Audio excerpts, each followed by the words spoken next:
Chapter 225. When Emotinga mentioned nascent soul, several foundation-building cultivators chatted all the way back to Mount Taikong. Even their initial fear of the school's mishap had faded.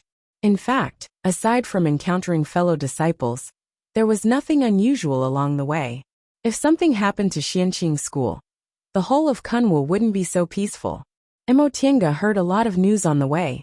Now, at least she knew her master was safe, and her senior martial brother Shoujing was going to advance to the nascent soul realm soon. Thinking of this, she remained silent, unable to describe her feelings. She was about to form her gold core, but he was about to form his nascent soul. The distance was always so far. Nevertheless, she would never be impatient for this matter. After so many years, she firmly remembered her master's teachings. She was now a genius, so she didn't have to worry about failing to advance to the next realm because of her lifespan. Martial Uncle Xianin, even if he was extremely talented, he just needed to walk steadily step by step. Melancholy flashed across her heart, but she quickly controlled it. Compared to the great Tao of immortality, a slight change in her heart was really nothing. Besides, that kind of acquaintance would always leave a knot in her heart. That being the case, why should she insist on something that was originally imperfect? After traveling day and night, they finally arrived at Mount Taikong after a month. Under their feet was a majestic mountain range, a sea of clouds, spiritual aura, and immortal aura. The main peak was thousands of feet high, surrounded by 6 slightly shorter peaks that looked like a blooming lotus. Countless roof tiles and eaves were hidden in the forest, and disciples in white and blue robes came and went. After leaving for more than 20 years, she finally came back. Emotinga looked at everything under her feet with nostalgia. Crossing tens of thousands of miles from the eastern territory of Kunwu reminded her of when she hadn't built her foundation yet. It took her no less than 2 months to travel from Yunwu sect to Xianqing School. That person looked cold, but was very considerate. He knew her cultivation level was too low, and she couldn't stand traveling day and night. So, senior martial brothers and sisters, the patrolling cultivators came and saluted them. You must be tired from the journey. Please go back to your caves and rest. Among them, the old man surnamed Yin was very gossipy. He hurriedly pulled the leading foundation-building cultivator and asked, "Senior martial brother, may I ask why the school called us back?" The leading cultivator shook his head and said, "The grandmasters of the various peaks will explain this to you in detail. It's not my place to comment. Sorry everyone, please go back first." The other party's refusal was so obvious that the old man had no choice but to follow the crowd into the protective mountain formation and return to their respective peaks. Emotinga stopped in midair for a moment. She raised her head to look at the semi-defensive Great Mountain protecting formation, then lowered her head to look at Mount Taikong, which didn't seem to have changed at all from more than 20 years ago. While descending towards Clear Spring Peak, she pondered in her heart that this was indeed what Old Man Yin said. Someone was about to attempt to form their nascent soul. However, even if there were cultivators in the school who were trying to form their nascent souls, they wouldn't summon all the foundation-building cultivators back. When Martial Uncle Xianin formed his nascent soul back then, the school was only slightly more heavily guarded. Since she couldn't think of a reason, she shook her head and threw these thoughts to the back of her mind. In any case, she was already back. Wouldn't she just have to ask? Her uncouth master was the Grand Master of Clear Spring Peak. Even if other people didn't know the inside story, she would know. While he was lost in his thoughts, he had already landed. She raised her head to look around. The scenery and buildings around her hadn't changed at all. It was just that the cultivators coming and going didn't recognize her. Back then, she was tossed around by her master and spent several months in Mingxua Hall. She also often went to the main peak to give sermons, so most of the aura-refining disciples in the school recognized her. Especially after she took over Shangqing Palace's affairs. Everyone in Clear Spring Peak respectfully addressed her as Grandmaster Mo, or Martial Uncle Mo, but now, as she walked on Clear Spring Peak, the disciples coming and going only curiously sized her up. When they saw her passing by, they simply stood to the side to make way for her, and even lowered their heads to show their respect to a foundation-building senior. Only a few older aura refining cultivators called out Grandmaster Mo in astonishment, but they attracted the astonished gazes of the younger cultivators. Mo Tienga showed a faint smile, then raised her head to look at the sky of Clear Spring Peak. It had been 22 years. The new generation had replaced the old. These young disciples who had just entered the school and were still busy on Clear Spring Peak didn't recognize her at all. As for those disciples who recognized her, if they hadn't already advanced to the foundation building realm in the past 22 years, they probably would have also sensed the passage of time and wholeheartedly cultivated. Right? For high-level cultivators, the short span of 22 years was the best time for aura refining cultivators. This, Senior Martial's sister? Just as she was about to enter Shangqing Palace, she was stopped by a disciple guarding the gate. He sized her up from head to toe, his eyes filled with doubt. Senior Martial's sister, this is Grandmaster Jinghe's Immortal's Cave. You can't enter without being summoned. Mo Tienga was stunned, but she couldn't help but laugh. As it turned out, it wasn't just aura refining cultivators. Even these foundation building cultivators didn't recognize her. Her laughter made the disciple guarding the gate unhappy.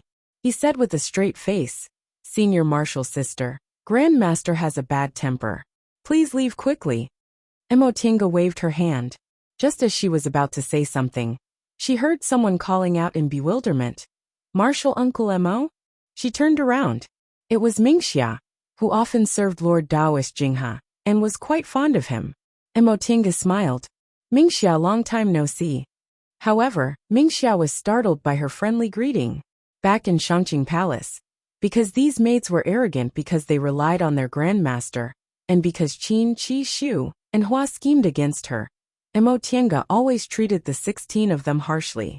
If she was angry, she would scold them. Later on, these maids all behaved themselves, but she was too lazy to pay attention to them. She rarely smiled at them. After 22 years of not seeing each other, Mingxia suddenly saw her smiling face, and her voice was so gentle and pleasant. This person was really fake, right?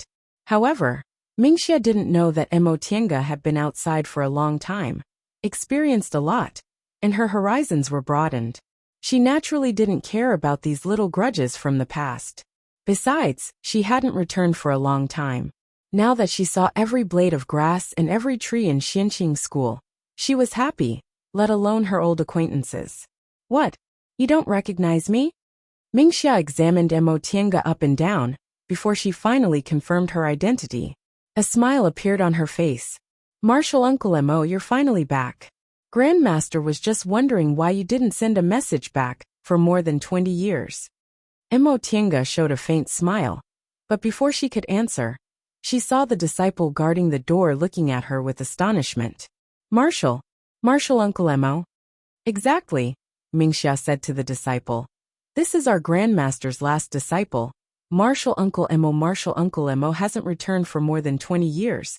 But you actually stopped her outside. The disciple scratched his head.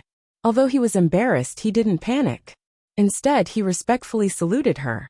Martial Uncle Mo, please forgive me. I've never seen you before, so I didn't recognize you.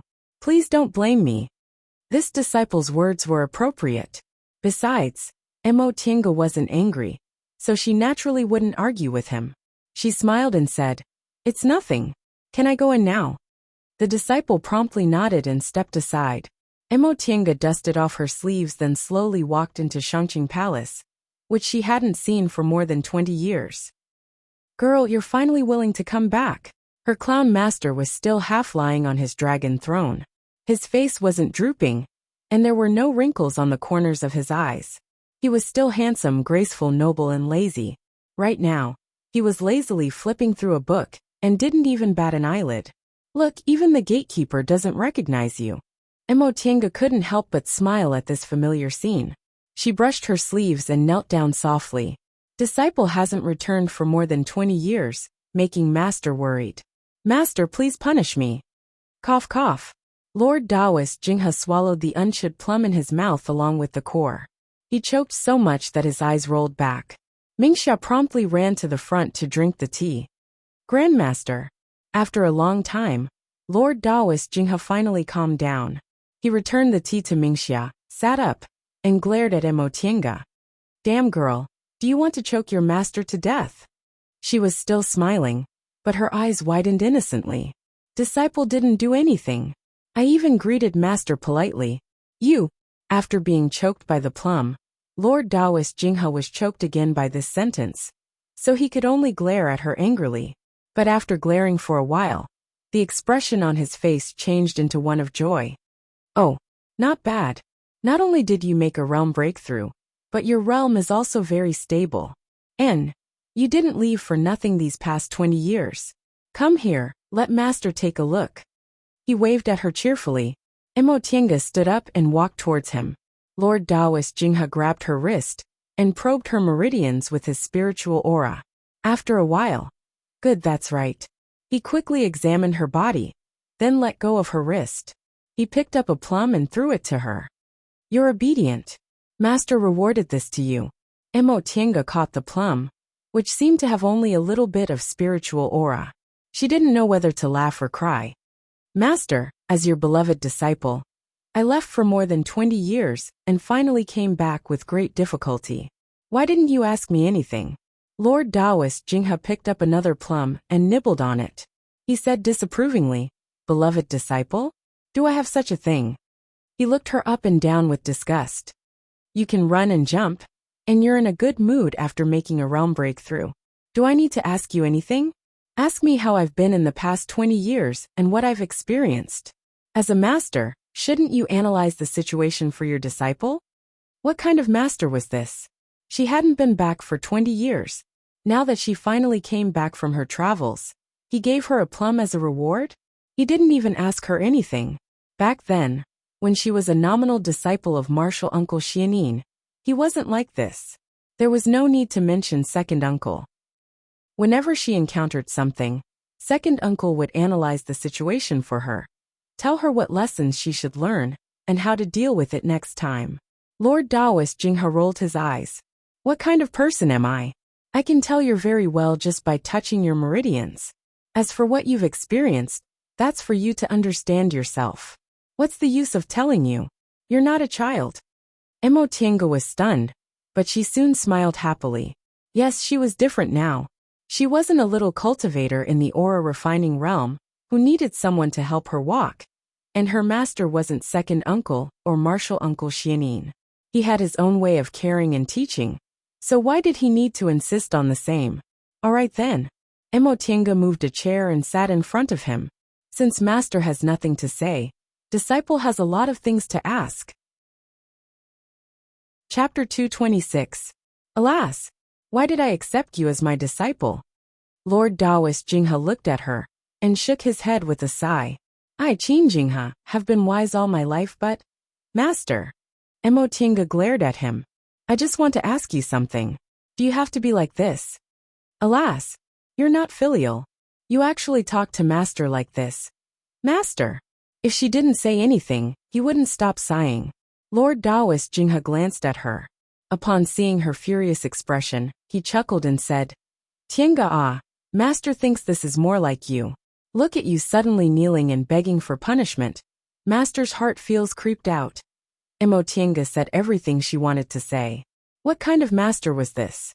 In other words, if she wasn't fierce, this master would feel his bones were light, and he would feel uncomfortable all over? Enough, she said with a straight face. Master, was everything okay when I wasn't here? What about Jinji? Has he built his foundation? Oh, it's good, it's all good. I didn't let anyone touch your little cave abode. Jinji built his foundation 4 years after you left. He's doing very well now. Emotienga felt a bit relieved when she heard Jinji had built his foundation, although she secretly left some foundation building pills for him. Jinji's spiritual roots were poor after all, so it was hard to say whether he could build his foundation or not. 22 years had passed, so Jinji should be in his 40s now. If he still hadn't built his foundation, it would be troublesome. Some cultivators didn't fail to build their foundation only because they were old. Usually, it was because they failed for a long time that their mental state became unstable. So they gradually got further and further away from building their foundation. Master, you've been teaching him all these years, right? Huh? Teaching him? I don't have that kind of thought. Lord Taoist Jinghe waved the book in his hand indifferently. Emotinga wrinkled her brows. Don't tell me you want Jinji to perish on his own. Seeing that she was about to get angry, Lord Taoist Jinghe smiled flatteringly and said softly, Disciple, don't be angry. Although I didn't manage that stupid boy, I found someone to manage him. Rest assured. Found someone? That's right. Your senior brothers have nothing better to do, so I found one of them to look after your child for you. This was indeed something he would do. Back then, didn't he throw her to Marshal Uncle Xianin for a long time? Later, because of other matters, he had no choice but to recognize her as his disciple. With a sigh, Emotinga said, Master, since you don't have anything to ask, I'll go back and rest first. All right. He nodded hurriedly. Have a good rest. I'll have them call you if there's anything. Oh, by the way, which senior marshal brother is Jinji with? I'll go get him first. This? Lord Taoist Jinghe stared at her then said cautiously. Jinji's already 40 years old now. He's no longer the child from back then. Yet you still want to adopt him? Leave him some face as a man. No matter how old he is, he's still my nephew, Emotinga said. Besides, in terms of age, she could indeed be Jinji's mother. Thinking up to this point, she cast a somewhat suspicious glance at him. Master, tell me the truth. What did you do to Jinji? I really didn't. Lord Taoist Jinghe said boldly, and put on a serious face. I'll have someone call him back later, okay? I promise you'll see him in a while. Emotinga stared at her master for a long time then finally nodded. All right, I hope master isn't lying. Hee, how could I? Quickly go and rest. You look tired. Emotinga was persuaded by his seemingly concerned tone. I understand. She turned around and walked a few steps then turned back again. By the way, Lord Taoist Jinghe was startled. Master, do you really have to be this scared? No, I'm not scared. Lord Taoist Jinghe rubbed his nose, his gaze wandering.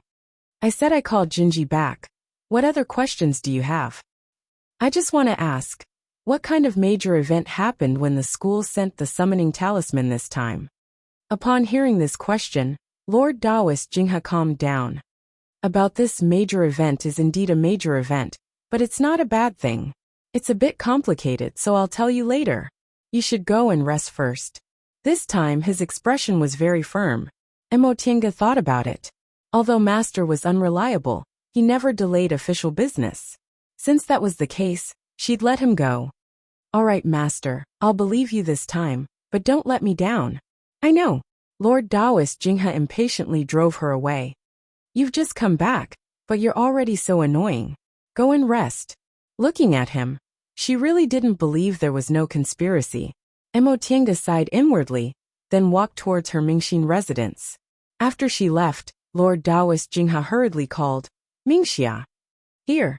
Mingxia hurriedly ran over. Quickly go to that stinky brat's place, and get Jinji back. Emotinga naturally didn't know what Lord Taoist Jinghe said. She walked into her small cave, and found that nothing had changed. There was a pond in front of the house, a medicinal field in the back, and a row of 5 small houses. There were still only a few tables and chairs in the small living room, a tea set, and 2 books on the table, which she used to read often. In the concocting room, there was the coarse concocting furnace she bought for 15 spirit stones when she first started learning pill concocting. She had never used the tool concocting room, so it was empty and had nothing inside. In the lounge, Jinji's bed was still there, but there was nothing he usually used. Finally, there was her cultivation room. It was still the same as before, but it was clean and tidy. Apparently, someone cleaned it from time to time when she wasn't here. She naturally didn't think those maids did it out of kindness. Maybe it was Master's order or Jinji's doing it himself. Thinking up to this point, the corners of her mouth curled up slightly. She picked up an animal skin book from the bookshelf and casually flipped through it. In this place, someone was still thinking about her. Auntie, a somewhat unfamiliar voice came from outside.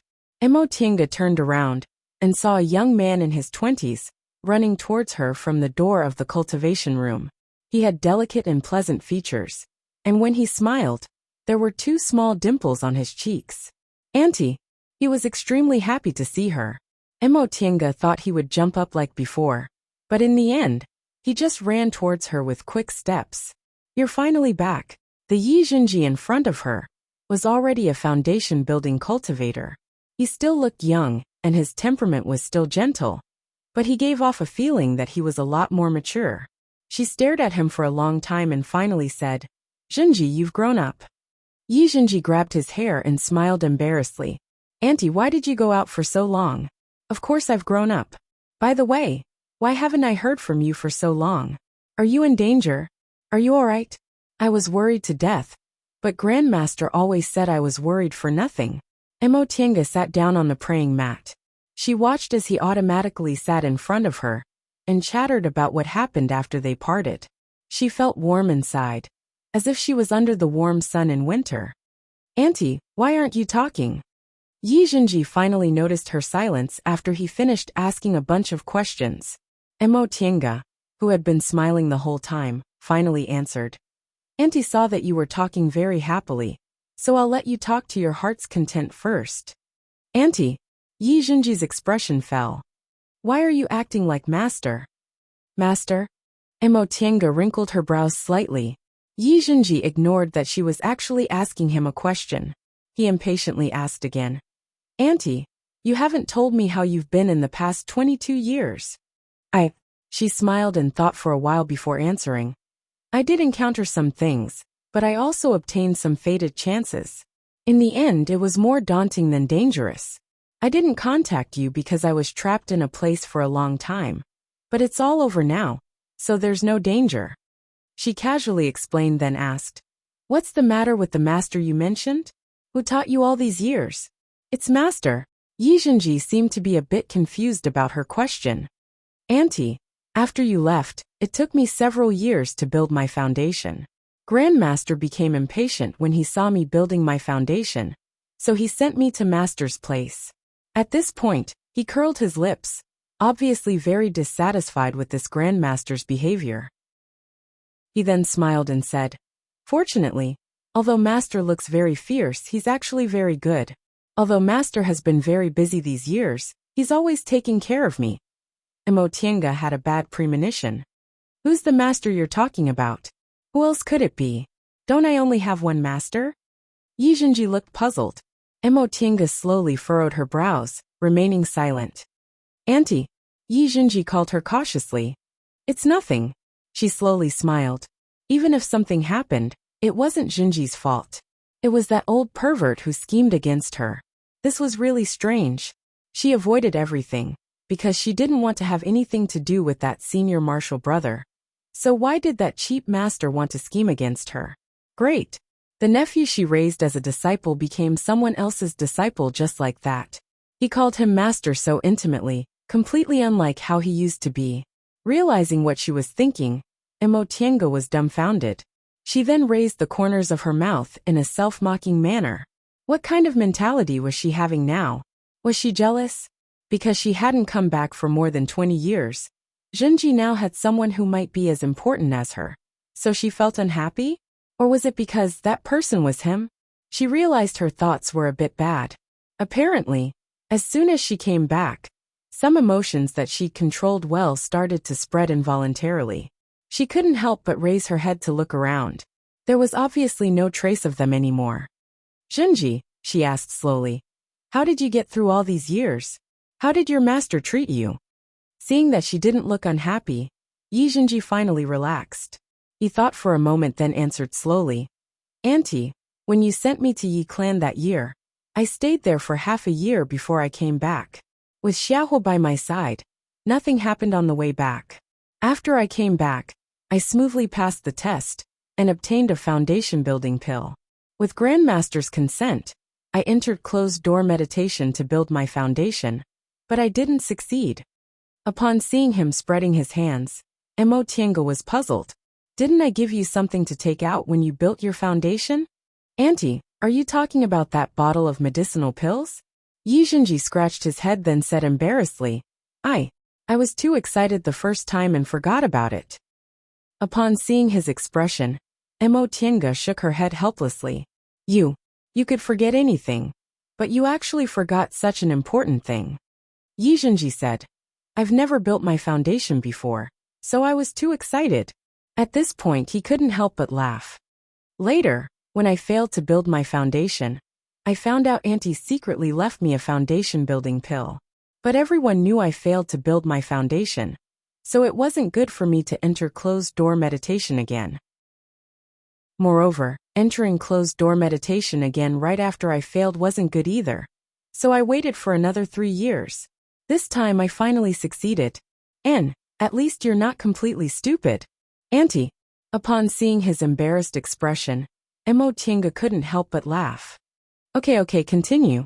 Yi Zhenji glanced at her embarrassedly then said, After I built my foundation, I ran into a lot of cultivation problems, so I went to ask Grandmaster. In the beginning, Grandmaster gave me detailed instructions, but later, Grandmaster got impatient after I asked too many questions. He said, Master's already in the late stage of the core formation realm, but he doesn't have a disciple to serve him. As his disciple, how can I be so idle? Then he threw me to Master. Then, how did your master treat you? Master was very good. When he mentioned the word master, Yi Zhenji's expression was no longer as disdainful as it was 20 years ago. Instead, it was filled with reverence. Master doesn't like to talk much, and he doesn't like to deal with people. People who don't know him always think he's cold and arrogant, but in fact, he's not like that. When I first went to him, I didn't understand anything, and was quite afraid of him. But later, I felt Master was very good. He was so busy, but he taught me cultivation patiently, and never became impatient. Grandmaster said he wanted me to serve Master, but Master didn't even let me serve him tea or water. Yi Zhenji talked nonstop for a long time, but Mo Tiange didn't say a single word until the end. Auntie, are you unhappy? After a long time, Mo Tiange finally sighed. No, you're very good. In the end, that old guy still got his way. He probably didn't have good intentions when he suggested that in the beginning, right? Fine, I should be happy that someone is good to Zhenji. As for that old guy, don't think he really won. Chapter 227. After they talked about their feelings after parting, Yi Zhenji looked at Mo Tiange and mumbled. He wanted to say something but couldn't. Mo Tiange was puzzled. What? Is there something you want to say? What can't you say to me? Yi Zhenji looked at her awkwardly and said carefully. Auntie, you're back, so I should also come back. But Master treats me so well. If I leave as soon as you come back, wouldn't that be bad? So that's the problem. Mo Tiange smiled. It's good that you have the heart. Now that you're not a child and a foundation-building cultivator, there's no reason for you to live in my small cave. Besides, he's your master, so you should serve him. But Auntie, you? Yi Zhenji hesitated. I don't want you to live alone. Mo Tiange shook her head. I'm not a child.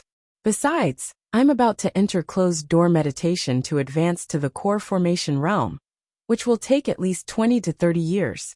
Even if you come back, I can't take care of you. You don't have to feel embarrassed. You should go back, Mo Tiange said faintly. Since your master treats you well, you should also fulfill your filial duties as a disciple. I'm busy forming my gold core now, so I really can't take care of you. All right. Yi Zhenji was in a dilemma, but in the end he listened to her. All right, you've been here for a long time. You should go back now. Got it, Auntie. You just came back, so rest well. I'll come and see you when I have time. Mo Tiange nodded with a smile and watched him leave. Mo Tiange was the only one left in the room. Her smile disappeared, and she sat in silence for a while. All kinds of feelings flashed through her heart, but in the end, she just sighed. Forget it. In fact, it's better for Zhenji this way, and she'll have fewer worries. Lord Taoist Jinghe waited for a long time, but no one came. He couldn't help but mutter, strange, why isn't she here yet? Mingxia, who was waiting on the side, asked, Grandmaster, what are you waiting for? Waiting for that unfilial dead girl. Lord Taoist Jinghe waved his hand impatiently. She's still not here? Did she really change? Martial Uncle Mo? Mingxia was puzzled. Grandmaster, why did Martial Uncle Mo come? Don't you want her to rest? If I give Zhenji to that brat, He'll definitely be angry. Lord Taoist Jinghe, who was holding a cup of tea, said with a frown. According to her previous personality, she'd definitely come to throw a tantrum if she was angry, but why didn't she come today? Mingxia was speechless. Having served this grandmaster for decades, she certainly knew what kind of personality the grandmaster had. But to wait for his own disciple to denounce him, was this something a nascent soul grandmaster would do? What kind of expression is that? Lord Taoist Jinghe glared at his maid. Mingxia said, Grandmaster, why do I feel like you just want to make Martial Uncle Mo angry? What good will it do her to be angry? Sai, you don't understand. Lord Taoist Jinghe shook his head and said, I've lived for almost 1,000 years. If I don't find some fun for myself, life would be boring. Besides, that girl is a cultivation maniac. I don't want to teach her to be like our stinky brat. Failure once is enough, but she still taught such a disciple. That's my biggest failure. Mingxia blinked her eyes. Why do I feel like you actually want to be a matchmaker? Lord Taoist Jinghe was speechless for a long time after Mingxia hit the nail on the head. Seeing that there was no one around, Mingxia mustered her courage and asked, Grandmaster, didn't you say in the past that the people of the Tao sect who don't engage in dual cultivation have their own benefits? Without any worries, their mental states will be more peaceful? Lord Taoist Jinghe rubbed his nose and said, Dual cultivation also has its advantages. Besides, this matter has to be looked at in detail. That stinky brat obviously has a knot in his heart, so I might as well help him. Not in his heart. Help him? Mingxia didn't understand, but Lord Taoist Jinghe didn't plan to answer. He scratched his head and said, Enough. Go take a look at what that girl is doing. Is she really not angry at all? Angry? Mo Tiange asked herself. Of course she couldn't not be angry. This master of hers clearly wanted to scheme against her. But after thinking about it carefully, she felt it was better to entrust Jinji to someone else in her current state. Now that she was about to form her gold core, there were too many things she had to do. Jinji was already in the foundation building realm, so there wasn't much she could do for him. That being the case, why should she be angry with that unreliable master? It wouldn't benefit her, and would only make other people happy for nothing. Mo Tiange collected her thoughts and rested for a few days. During this time, she casually dismissed the maids who came to inquire about her. After the incident at Bishuan Court, she had never longed to advance and become stronger as much as she did now. Later, Yi Jingwen, Luo Fengxue, Han Qingyu, and even Kuang Zhu and the others all sent her summoning talismans to ask about her. Mo Tiange went to visit them one by one. Yi Jingwen's cultivation went smoothly, and he was already in the late stage of the foundation building realm. Although Luo Fengxue didn't make any progress in her cultivation, she became the chief steward of Sweet Dew Peak, and was like a fish in water. Like her, Han Qingyu and Kuang Zhu were already in the peak stage of the foundation building realm, and were waiting to form their gold cores. Zhanbai couldn't advance, so he was in closed-door meditation. His two sworn brothers and sisters, Xiaoguzi and Xiaozui, failed to build their foundations several times, and were now ordered by Kuang Zhu to enter closed-door meditation. They weren't allowed to leave until they built their foundations. By the time she finished her visits, Mo Tiange already had a better understanding of the reason why all foundation building disciples were summoned back to the school. Martial Uncle Xianin moved to Sweet Dew Peak. As his disciple, Luo Fengxue was also good at managing things, so all the affairs on Sweet Dew Peak were now handled by her. Regarding this matter, Luo Fengxue secretly leaked some information to her. As it turned out, during the school's major competition 20 years ago, when two core formation martial uncles were having a competition, they accidentally caused the mountain wall to collapse and unexpectedly discovered that there was an extremely secret magic formation hidden in the valley of the main peak. After some investigation, the school head and several core formation elders believed that this magic formation was set up at least more than 100,000 years ago, so they immediately reported this matter to the grandmasters of each peak. Xianqing School had been established for several tens of thousands of years, and it had produced countless astonishing and outstanding people. This formation was actually located deep inside the main peak of Mount Taikong and hadn't been discovered for several tens of thousands of years. This was too inconceivable. Mo Tinga pondered for a moment, then asked Luo Fengxue, more than 100,000 years ago, could it be left behind from the Middle Ages era? Luo Fengxue nodded, then shook her head. Several martial uncles have seen it. That's indeed what they think, but they're not sure.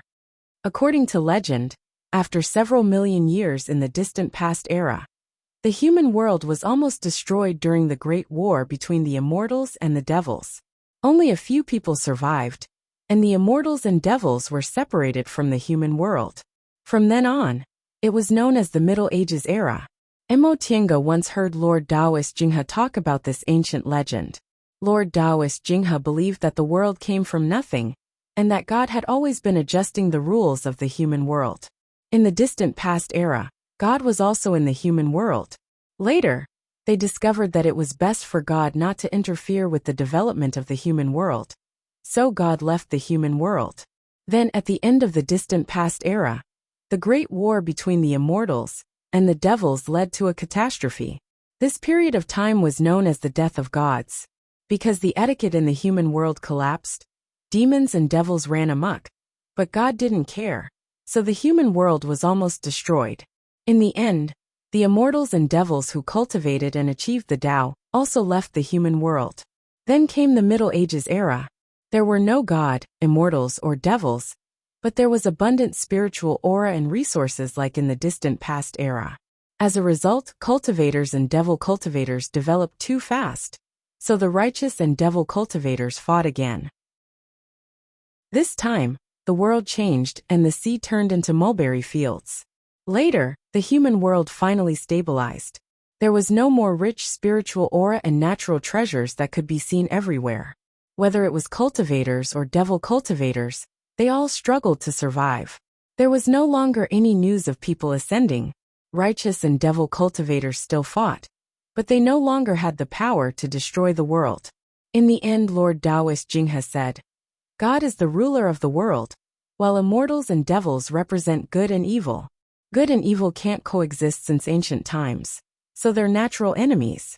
Although God doesn't care about the human world anymore, everything in the human world is in their hands.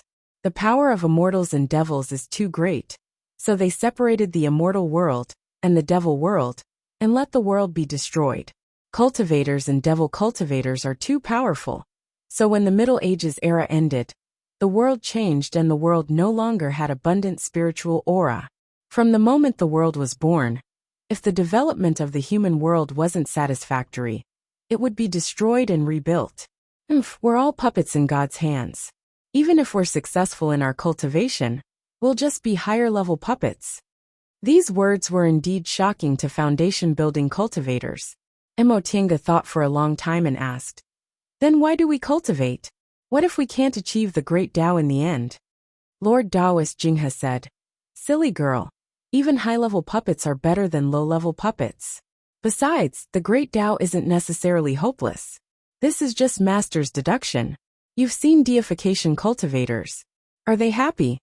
She remembered Zhong Muling and Yuan Bao and said hesitantly, they said they're already equivalent to God in the human world. Correct. The world will always be destroyed and rebuilt. But what does that have to do with us? The distant past era has been millions of years, and the Middle Ages era has been hundreds of thousands of years. Can we live that long?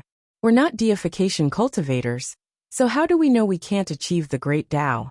After we become deification, if we can become immortals and reach the immortal world, can we seek the next step? Can we cultivate and become God in the end? In the end, Lord Taoist Jinghe said, as long as there's hope for the great Tao, it's worth fighting for. What does the change in the world have to do with us? In the Middle Ages era, the spiritual aura was as abundant as in the distant past era. Many things were inherited from the distant past era and were extremely powerful. After discovering this magic formation, several martial uncles and I immersed ourselves in studying it for more than 10 years. In the end, we finally discovered that this magic formation was used by a certain cultivation group in the Middle Ages era to train its disciples. Luo Fengxue pulled Mo Tiange back from her thoughts. She pondered for a moment and asked, "What can we get from here?" Luo Fengxue said, "Spiritual plants." Emotinga was stunned. After so many years, these spiritual plants can't be used anymore, right? Luo Fengxue smiled. That's not true. In fact, this magic formation doesn't reward disciples with spiritual plants. After more than 100,000 years, those things can't be used anymore. Instead, the spiritual plants growing inside might be very ordinary at that time, but after more than 100,000 years, they're the most precious treasures. I see. Emotinga pondered for a moment then asked. In the distant past era, there must have been a lot of high-level cultivators. Why did they want us foundation-building disciples to go? Luo Fengxue said, Tienga, don't forget that high-level cultivators back then were much more powerful than they are now. This magic formation automatically adjusts the difficulty of the disciples, who enter according to their cultivation levels. Several martial uncles have tried it, but nascent soul and core formation cultivators couldn't pass many tests. Foundation-building disciples, on the other hand, managed to pass a bit more.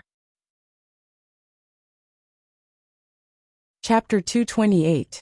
Emotinga thought about it, and understood what Luo Fengxue meant. In the Middle Ages, spiritual aura and materials were richer than today's. So although those cultivators were in the same realm as today's cultivators, their methods were much more powerful. In particular, cultivators in the core formation realm and above could unleash the full power of magic weapons, and the materials used in those magic weapons were much better than today's. Therefore, core formation and nascent soul cultivators were much weaker than cultivators in the Middle Ages, which was why they couldn't move an inch inside this magic formation. On the other hand, foundation-building cultivators couldn't unleash the full power of magic weapons, even if they used magic weapons.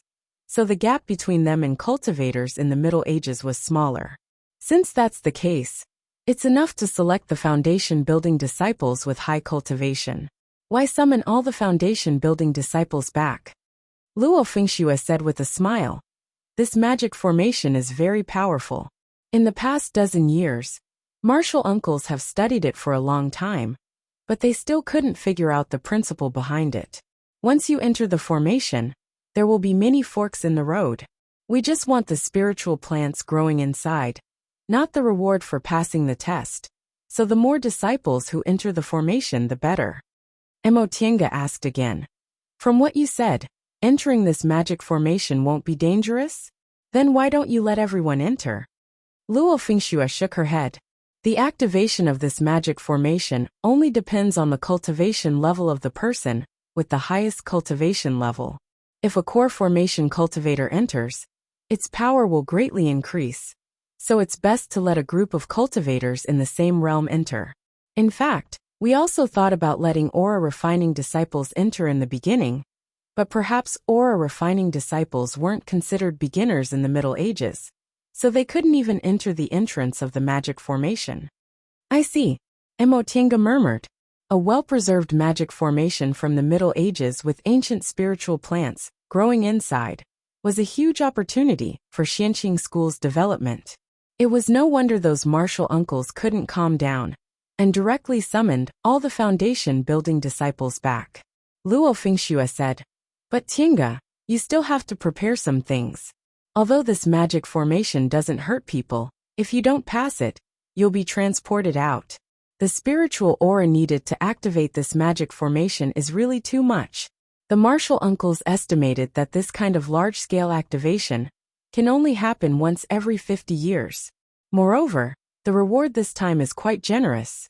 Medicinal pills will be distributed according to the amount of spiritual plants you collect. The more tests you pass, the more spiritual plants you can collect, and the more rewards you'll get. I understand. Emotinga thanked him then returned to Clear Spring Peak. Since this was the inside story, a disciple in the peak stage of the foundation-building realm, like her, was definitely someone the school had high hopes for. In that case, she really had to prepare a bit more. After all, she couldn't lose her master's face. With these thoughts in mind, Zhang Xian walked toward Shangqing Palace. Before he reached the entrance, he heard a voice coming from the entrance. Who are you? How dare you stop me? A domineering and arrogant woman's voice rang out. Emotienga was astonished. There was actually someone in Shangqing Palace who dared to make such a racket? Raising his head to look, he saw a woman in her 20s scolding the gatekeeper disciple in a domineering manner. Looking at her cultivation, she was only at the middle stage of foundation establishment. The disciple glared at the woman and said coldly, "Who are you, senior sister?" "This is Grandmaster Jingha's Immortal's Cave. Without being summoned, no one is allowed to enter." Even if they weren't elite disciples, those who were able to guard the door for their Grandmaster were the cream of the crop among the ordinary disciples. It would be strange if they weren't annoyed by this woman's arrogant attitude. "Who am I?"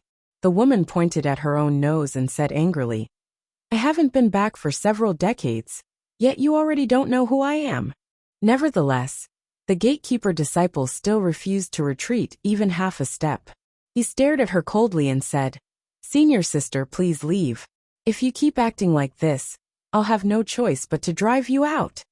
"You." Upon hearing the word drive, the woman flew into a rage. But before she could get angry, the gatekeeper disciple saw Emotienga approaching. His smile changed and he said politely and respectfully, "Marshal Uncle Emo, you're back." Emotienga nodded and said, "In." She then walked inside. The gatekeeper disciple naturally wouldn't stop her. But just as Emotienga took a step, a shout came from behind her. "You're not allowed to enter." Emotienga turned her head. It was this arrogant woman. Before she could say anything, the gatekeeper disciple already shouted, "Senior sister, you can't be rude to Marshal Uncle Mo." The woman's face was completely red. She looked both angry and angry. Her gaze swept over Emotienga, but it was filled with hostility. "Who is she? Why can she enter?" The gatekeeper disciple said coldly, "This is Marshal Uncle Mo, Grandmaster's disciple. Of course she can enter." "What?" The woman was shocked. Her hostility towards Emotienga became even stronger. Emotienga didn't feel like saying anything. She just turned around and entered Shangqing Palace. No matter who this person was, her arrogant and domineering appearance was really annoying. So she didn't feel like paying attention to her. She bypassed the screen wall and stepped into the hall, only to see Lord Daoist Jinghe chatting and laughing with Wei Yu and Qingxue. "Master," she called out. Lord Daoist Jinghe turned his head and said, "Oh." He then continued to say, "There was one time when Grandmaster saw an old woman in Shisha. She was really funny. Her face was obviously full of wrinkles, but she always held her orchid-shaped fingers and thought her beauty was unparalleled." As he spoke, he even imitated other people's orchid-shaped fingers and said angrily, "Hateful." Emotienga instantly had goosebumps all over her body. This master, doesn't he feel ashamed doing this kind of thing? Wei Yu and Qingxue naturally didn't think so. The two of them giggled and even urged him, "Grandmaster, what else?" Emotienga's face darkened. "Master." Lord Daoist Jinghe finally looked her in the eye. He said with dissatisfaction, "Master, I'm talking happily. If you have something to say it later." Emotienga glared at Wei Yu and Qingxue, signaling them to leave. Although Wei Yu and Qingxue were reluctant, Marshal Uncle Mo's prestige from back then was still there, so they bowed and were about to leave. "Wait." Emotienga stopped them. "It's noisy outside. Go take a look. If there's nothing else, dismiss them." There was a formation at the door, so the two of them didn't know what was going on outside. Upon hearing what Emotienga said, they hurriedly answered, "Yes." After the two maids left, Lord Daoist Jinghe felt even more bored. He snorted and said, "What? If you have something to say it quickly." "Master, who's that person outside?" Wei Yu and Qingxue were just maids, so they didn't dare to spread their divine senses at will. However, this was Shangqing Palace on Clear Spring Peak. She wouldn't believe Lord Daoist Jinghe didn't know anything about what was going on outside. "Oh, that girl." Lord Daoist Jinghe picked up a few peanuts and tossed them around. "Don't mind her. She hasn't made any progress in dozens of years. Let her get the cold shoulder for once." Although he looked like he didn't care, Emotienga saw the sadness in his eyes. Thinking of that woman's behavior and what the two of them said, she had a rough idea of what was going on. If that was the case, she shouldn't care about this matter. So she didn't say much. Instead, she asked, Master, I heard from Feng Shue that they called us back this time because a magic formation was found in the valley on the main peak. At that time, all the foundation building disciples are going to go in and collect spiritual plants, right? Oh, Feng Shue told you? Lord Taoist Jinghe finally looked at her. He pointed at the chair in front of him and asked her to sit down. Then what do you think? Of course it depends on what Master thinks. Mo Tiange picked up a book on the small table and flipped through it. Do you want me to show off my invincible might? Or do you want me to remain silent? Say it. Lord Taoist Jinghe was a bit interested in her appearance. You're very confident. As your disciple, how can I not be confident? What she said made Lord Taoist Jinghe very happy. It seems you've made a lot of progress in the past 20-odd years. Tell me what happened. Master, didn't you say I'd be fine as long as you felt my meridians, and I didn't need to ask anything? Lord Taoist Jinghe glared at her. Damn girl, don't say it if you don't want to say it. Humph. There wasn't even a message from you for more than 20 years. Fortunately, I asked for your blood essence before I left. Otherwise, I would have thought you died outside. Mo Tiange said helplessly. I really almost died outside. It's not that I didn't want to send a message back, but I was trapped for 20 years and couldn't move. What could I do? Trapped for 20 years? Lord Taoist Jinghe raised his eyebrows, looking quite interested. What happened? What were you trapped by for 20 years? Thus, Mo Tiange roughly told him what happened in the past 22 years. In the end, when she mentioned Bishuan Court inviting her to be a guest elder, she asked, Master, what I did shouldn't violate the school's rules, right? In any case, I'm just a guest elder. I don't need to manage things. Lord Taoist Jinghe listened with great interest and waved his hand. You're just a guest elder of a small cultivation group. What's the matter? You said that Devil Cultivator can actually cultivate dead aura? Yes, and he can also use dead aura to attack. I remember when I first met him, he was only in the late stage of the foundation building realm, but after he was surrounded by dead aura, his cultivation level soared to the core formation realm, and his cultivation level even soared again in fights of magical power. Master, there's actually such an evil technique in this world?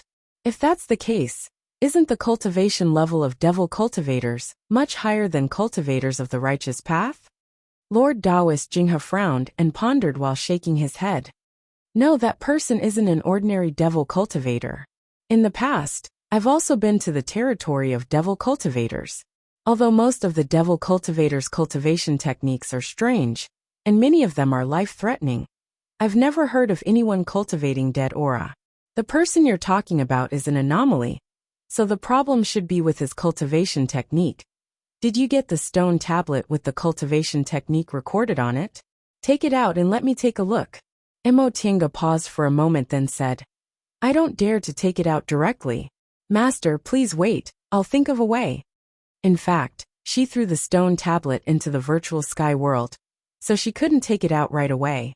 Fortunately, Lord Taoist Jinghe didn't doubt her. All right.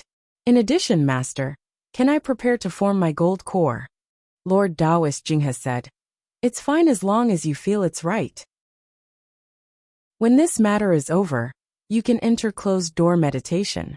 At that time, I'll take this opportunity to get you some medicinal pills. With your current cultivation level, I reckon you'll be able to reach the peak stage of the foundation building realm in 10 or 20 years. At that time, you'll be able to form your gold core steadily. My clear spring peak should produce another genius disciple. At this point he stroked his beard complacently. Mo Tiange was just about to say something when she saw Wei Yu coming in with a distressed expression. Wei Yu shouted, Grandmaster, that woman is so unreasonable. Chapter 229.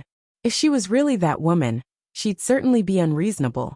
Mo Tiange looked up and saw Lord Taoist Jinghe, who was smiling just a moment ago, saying faintly, Let her in. Grandmaster. Wei Yu was dumbfounded, but she quickly reacted and said, Yes. Mo Tiange should have taken her leave, but she really wanted to watch the show, so she shamelessly ignored Lord Taoist Jinghe's gaze and stayed. He glared at her, but she didn't respond, so Lord Daoist Jinghe didn't feel like paying attention to her. Not long after Wei Yu left, she saw the woman rushing in from the door. When she saw Lord Daoist Jinghe, her eyes turned red, and she ran towards him with a sobbing tone. Grandmaster. She ran to Lord Daoist Jinghe, knelt down with a plop, then grabbed his clothes and looked up with tears in her eyes. Grandmaster, Mo Tiange saw that Lord Daoist Jinghe's expression was indifferent at first, but when the woman knelt and cried in front of him, his expression slowly softened. In the end, he sighed helplessly and gently pulled her up. Mingzhu, it's been so many years. Do you know your mistakes? While wiping her tears, the woman choked and said, Grandmaster, I know my mistakes. I missed you so much when I was outside, and I regret it so much. It's good if you really know your mistakes. Lord Daoist Jinghe let her sit next to him and said seriously, Tell me, where did you go wrong? The woman wiped her tears and said, I shouldn't have lost my temper. I shouldn't have fought with my fellow disciples. And she bit her lip. I shouldn't have stopped others from getting close to Senior Marshal Brother. And I shouldn't have had delusions. Grandmaster, I really know my mistakes. Don't let me stay outside alone again, okay? Senior Marshal Brother? Mo Tiange raised her eyebrows. Feng Shui shouldn't be wrong about what happened. Whether it was according to cultivation level or seniority, shouldn't she call him Marshal Uncle? Lord Daoist Jinghe's expression softened, and he said earnestly, We cultivators should know the principle of the heart moving at will, and the mind maintaining tranquility. It's not that we shouldn't have affection or abandon the idea of love, but we shouldn't be obsessed and shouldn't fall into a demonic barrier. Do you understand this? The woman lowered her head, crying as she nodded. Lord Daoist Jinghe originally wanted to say more, but upon seeing Mo Tiange's current appearance, he eventually shook his head and said, You should have come back for the disciple gathering this time, so you can't be considered leaving without permission. Go back to your Zhili house. It's still the same as when you left. When Mo Tiange saw his face that was still shedding tears, she was instantly ecstatic. However, when she raised her head, she restrained herself a little. Grandmaster, you're still treating me so well. Lord Daoist Jinghe reached out and stroked her head. There was nostalgia and sadness on his face. You're the child I watched grow up. All right, you should go rest. When things are settled, you can go back to Yungang Mountain Courtyard. The woman was startled. Grandmaster, I still have to return. Lord Daoist Jinghe smiled faintly, his face devoid of any extra expression. You should go rest. You must be very tired after rushing back from such a long distance. If you have anything to say it later. The woman's expression changed. She opened her mouth as if she wanted to say something, but in the end, she held back. She stood up and bowed. Grandmaster, I'll be leaving first. Lord Daoist Jinghe nodded, then closed his eyes, looking like he was meditating. The woman had no choice but to clench her teeth and leave. When Mo Tiange saw the contemptuous and jealous expression on Lord Daoist Jinghe's face when he passed her, she picked up the cup of tea on the table, then lowered her head and sipped it expressionlessly. When the footsteps disappeared and the hall became quiet again, Lord Daoist Jinghe finally opened his eyes. His gaze was filled with sadness as he stared at the way the woman disappeared. This was the first time Mo Tiange saw this playful master of hers reveal such a sad expression. For a split second, she suddenly felt jealous of the woman who just left. Although her master never put on airs in front of her and allowed her to be impolite, he never looked at her with this kind of gaze. Such a gaze when looking at a precious child.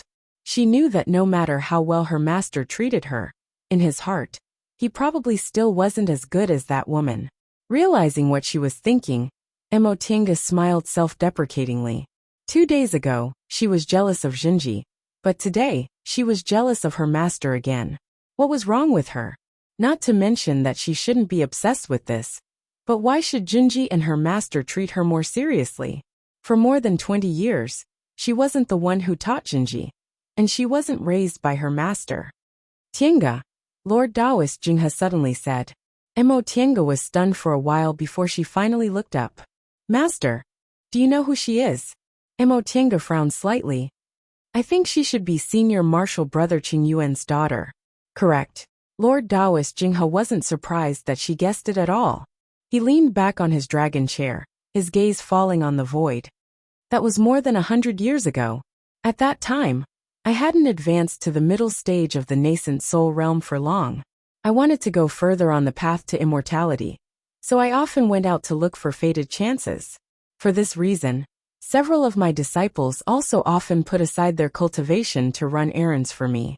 Although Qing Yuan was my disciple, his aptitude wasn't very good. Back then, I saw that his aptitude was ordinary, but he cultivated diligently, so I took pity on him and accepted him as my disciple. That child was honest and always felt that he could form his gold core because I took care of him. So he respected me the most and always did his best to do things for me. One time, when Qing Yuan went out, he accidentally encountered a 10,000-year-old tieli tree. He knew I wanted tieli fruits, so he went to pick them. Unexpectedly, there was an 8th-ranked demonic beast guarding next to the tieli tree. At this point, Lord Taoist Jinghe closed his eyes. I saw his longevity lamp go out, so I went to look for him, and found that he didn't even have a corpse left. Mo Tiange was stunned. An 8th-ranked demonic beast was equivalent to the early stage of the nascent soul realm. This senior martial brother was only in the core formation realm, so how could he defeat it? No wonder Master tolerated that arrogant grand disciple so much. It turned out that her father died for Master. Master, Mo Tiange whispered. You're telling me this because Lord Taoist Jinghe showed a bitter smile. Do you think I don't know that child Mingzhu's personality? She lost her father when she was a child because of me. And I didn't teach her well. In fact, I really owed her. After I took her back, I spoiled her too much and fostered her arrogant personality. Although I knew she was in the wrong, I couldn't bear to discipline her until she attacked a fellow disciple. Mo Tiange once heard Luo Fengxue talk about this matter. Wei Jiaxi was seriously injured by this person. And the reason was only because Wei Jiaxi accepted an errand to serve senior martial brother Shoujing. The child she injured was Xuanin's disciple, and also my grand disciple. No matter how much I loved Mingzhu, I couldn't be too biased. So I had to punish Mingzhu heavily and ruthlessly control her. But I spoiled her rotten a long time ago, so she couldn't change no matter what. In fact, she even became worse and didn't know how to repent. I was extremely disappointed. In a fit of anger, I ordered her to go to a courtyard thousands of miles away from here, and told her that she wasn't allowed to return to the mountain without a summon. Mo Tiange listened in silence for a while, then asked, Master, do you want me to be lenient with her? Lord Taoist Jinghe stared at her, then said with a sigh, You're a smart person. You must have clearly understood what I meant just now. It's been 60 years since I ordered her to go to the courtyard. That child should have suffered a lot. But looking at her now, how could she show even the slightest bit of remorse? It's been 60 years. The disciples guarding the gate, and my maids have all been replaced, so how could I possibly recognize her? She came back, but she didn't tell anyone to report to me, and just kept pestering me. Mo Tiange carefully calculated in her heart. This nominal martial nephew of hers was probably 160 or 70 years old, right? Such behavior was indeed too willful. Although her master treated her gently just now, his attitude was distant. Moreover, her martial uncle was also present, but her master didn't let her greet him. Obviously, he didn't intend to let her come back. Thinking up to this point, Mo Tiange felt her jealousy was unreasonable. I understand. She'll only stay for a while. Even if she does something excessive, I'll just ignore it. Lord Taoist Jinghe felt slightly gratified. She was raised by me. Even your senior martial brother Shoujing can't compare to her. How could I not feel distressed seeing her come back like this? It's been 60 years, so if she knew she was wrong, I'd let her come back. But she missed this opportunity. Her attitude is still arrogant. Her cultivation level hasn't improved in the slightest, and she even learned to deceive me. For her father's sake, I won't treat her unfairly with medicinal pills or magic weapons. But she can forget about coming back to Mount Taikong in the future. Upon seeing the cold expression on her master's usually smiling face, Mo Tiange knew he was really angry. That woman was really stupid. She pretended to be tearful in front of her master, But she didn't know how to hide her expression. How could a dignified nascent soul cultivator be easily fooled? This kind of stupidity, thinking herself smart, was more terrifying than simply not being smart. Master, don't be too sad. This matter really can't be blamed on you. She grew up with Senior Marshal Brother Shojing. But isn't Senior Marshal Brother Shojing doing well? Whether it's the path of cultivation or the path of life, one has to walk on their own. If they don't make progress, what else can they do? Lord Taoist Jinghe shook his head. How could he not know Mo Tiange was trying to comfort him? Teaching in accordance with her aptitude. Master doesn't know how to educate a child. I always thought it was okay to spoil her a little since she was a girl. So she made mistakes again and again. Forget it, forget it. I've given her so many chances. But she didn't repent at all, and even learned to play tricks. Since that's the case, I'll let her stay in the other courtyard for the rest of her life. When she changes, I'll let her come back. Although he said that, Mo Tiange knew Lord Taoist Jinghe had given up. She didn't know whether she should feel jealous or sympathetic towards that woman. Her master said so many things, hoping she could be a little more tolerant. Obviously, he still loved her very much. But the implication was that he would let her spend the rest of her life in the other courtyard, and was too lazy to even remind her of her mistakes. No matter how much he loved a child, if she was unwilling to repent over and over again, his doting heart would eventually turn cold. After not seeing her for 60 years, he originally hoped she could change a little bit, but the result was still the same. How could he not be disappointed? Mo Tiange asked herself. If she were in his shoes, she probably wouldn't even want to see her anymore, let alone her master who treated her so gently. Her master usually didn't behave properly, but he was so sad because of her. It could be seen how much he loved her in the past, but she didn't know how to cherish her good fortune. This woman really wasn't pitiful at all. Chapter 230. What amused Mo Tiange was that another woman came to Shangqing Palace, and she was even the arrogant and despotic kind. Mei Mei Lan, Zhu Zhu Qin Qi Hua and Hua. Those people finally understood her good points, so they immediately changed their personalities and ran to her every 2 or 3 days. Not only did they inform her, but they also fanned the flames. Afterward, not only did she know everything about this woman, but she also knew what she did every day, who she met, and why she got angry. This nominal martial niece was called Wan Mingzhu. When Senior Marshal Brother Qingyuan died, she was only 5 or 6 years old. At an age when she didn't understand anything, she was taken to her master's side and taught by him personally. At the same time, her master returned to the Qin clan in the secular world and took back Senior Marshal Brother Shojing. The two of them were about the same age. They cultivated and lived together since they were little. One lived in Mingxin residence, while the other lived in the Zhili building next door. They could be said to be childhood sweethearts. After living together for several decades, Wan Mingzhu naturally thought Senior Marshal Brother Shojing would always be with her. Who knew that Senior Marshal Brother Shojing actually had a dull personality? Normally, he always immersed himself in cultivation and ignored her good intentions. She was annoyed and wanted her grandmaster, who loved her, to make decisions for her. But it was useless for others to make decisions for her. As the two of them gradually grew up, the difference in their cultivation levels and temperaments became bigger and bigger. Senior Marshal Brother Shojing gradually stopped paying attention to her. If he wasn't immersed in cultivation, he would travel around and never stay in the cave.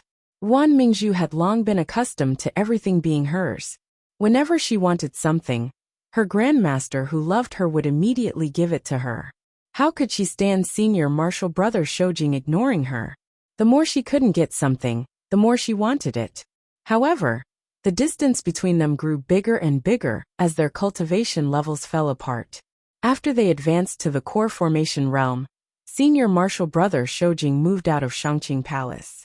Wan Mingzhu didn't think she should cultivate diligently, but she kept making things difficult for the female disciples, who worked for Senior Marshal Brother Shojing. In the end, it finally led to a disaster. These words were passed to her by Xiuqin and the others. They didn't like this Senior Marshal's sister Wan, but they couldn't do anything because they were hindered by their grandmaster. so they hoped Emotienga would take the lead and teach her a lesson. Unfortunately, Emotienga didn't listen at all. She just immersed herself in her own business, making them very disappointed. Of course, she knew Yuan Mingzhu was very angry because her master wouldn't let her come back, so she kept causing trouble to the maids. However, she had already promised her master that she could only pretend to be deaf and mute. Besides, Yuan Mingzhu didn't provoke her, so why would she look for trouble with her? Since this matter didn't concern her, Emotienga had always been very calm. Martial Uncle Mo. I heard the senior martial sister Yuan calls Martial Uncle Shoujing senior martial brother. Emotienga, who was sitting in front of Mingxin Residence's pool, held Feifei in her arms and fed it. She uttered a nonchalant "n." Seeing that she didn't respond, Qingqi rolled her eyes and continued. I heard that Grandmaster wanted senior martial sister Yuan to change her way of addressing him. But senior martial sister Yuan refused even if she died. Martial Uncle Shoujing didn't care either. Emotienga continued to calmly respond with an "n." Xiuqin had no choice but to ask, Martial Uncle Mo, do you have any ideas? Emotienga fed a spirit fruit to Feifei, then let it wander on its own. She then said, I don't have any thoughts. Xiuqin and Qingqi looked at each other, unwilling to give up. Don't you think that senior sister Yuan is too that? Unfortunately, Emotienga just stared at them with a faint smile on her face. It was only after she stared at them that she finally said, Then what do you want? Do you want me to teach her a lesson? Xiuqin and Qingqi chuckled then whispered, This senior martial sister Yuan is very dissatisfied with you, martial uncle. She heard that you're living in Mingxin Residence now, and almost smashed her own house. Although she endured it in the end, she's been cursing you behind your back. Right. Qingqi took over the conversation. I heard everything that day. Senior martial sister Yuan said you're just a foundation building cultivator. So why did Grandmaster look at you differently? Why did you have to worship Grandmaster as your master? Why did you have to live in Mingxin Residence? She also said that you think highly of yourself, and that Grandmaster likes her the most. While listening to Xiuqin and Qingqi's gossip, Emotienga flipped through the book in her hand. When she heard this, she finally looked up. Xiuqin and Qingqi were secretly delighted, thinking they managed to persuade her. Unexpectedly, Emotienga just said, Don't you think Master doesn't know you're gossiping here? Xiuqin and Qingqi paused speechless. How could matters in Shangqing Palace escape Grandmaster's eyes? It all depended on Grandmaster's attitude. Emotienga smiled then stood up and knocked on their shoulders with her book. Why are you paying so much attention to someone who's going to leave sooner or later? She thinks she's smart, so why are you so stupid? Xiuqin and Qingqi glanced at each other and suddenly understood. They immediately smiled and said, Martial Uncle Mo, thank you for your advice. Emotienga waved her hand and said nothing, planning to go back to the cultivation room. But right at that moment she heard a voice outside. Wow, what's this? It's so cute. Emotienga raised her head to look at the entrance of Mingxin Residence and frowned. When Xiuqin and Qingqi saw this, they hurriedly walked out. Not long after, the voices of two people could be heard. Greetings to senior martial sister Yuan. Yuan Mingzhu's arrogant voice sounded as if they were calling her martial uncle. Senior martial sister Yuan, Xiuqin said. This is martial uncle Mo's spiritual beast. Yuan Mingzhu's voice rose slightly. Really? What kind of spiritual beast is it? How come I've never seen it before? Qingqi answered, This is a Feifei. Martial Uncle Mo found it in the Eastern Sea. It's very rare. Feifei. Yuan Mingzhu obviously hadn't heard of it. She said happily. It looks like a raccoon. Its whole body is golden, so cute. Feifei's appearance could be loved by all women. Its whole body was golden without a single strand of hair of other colors. It had round eyes, a pointed tail and short limbs. It was also very intelligent. Even Xiaohua from back then couldn't compare to it in terms of cuteness. When Emotienga brought Feifei home, Qin Qi Shu Hua and the others came to look at it from time to time. Feifei had a gentle temperament and didn't get angry when they teased it, so it was very lovable. However, they knew Emotienga attached great importance to this spiritual beast, So even if they were teasing it, they were still careful.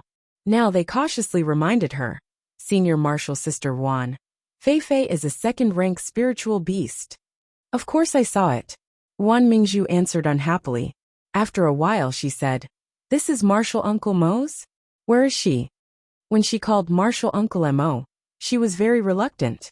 When she asked where she was, she didn't seem to respect her at all. Qingqi said, Martial Uncle Mo is in Mingxin residence. Senior Martial Sister Wan, do you want to pay a visit? Pay a visit?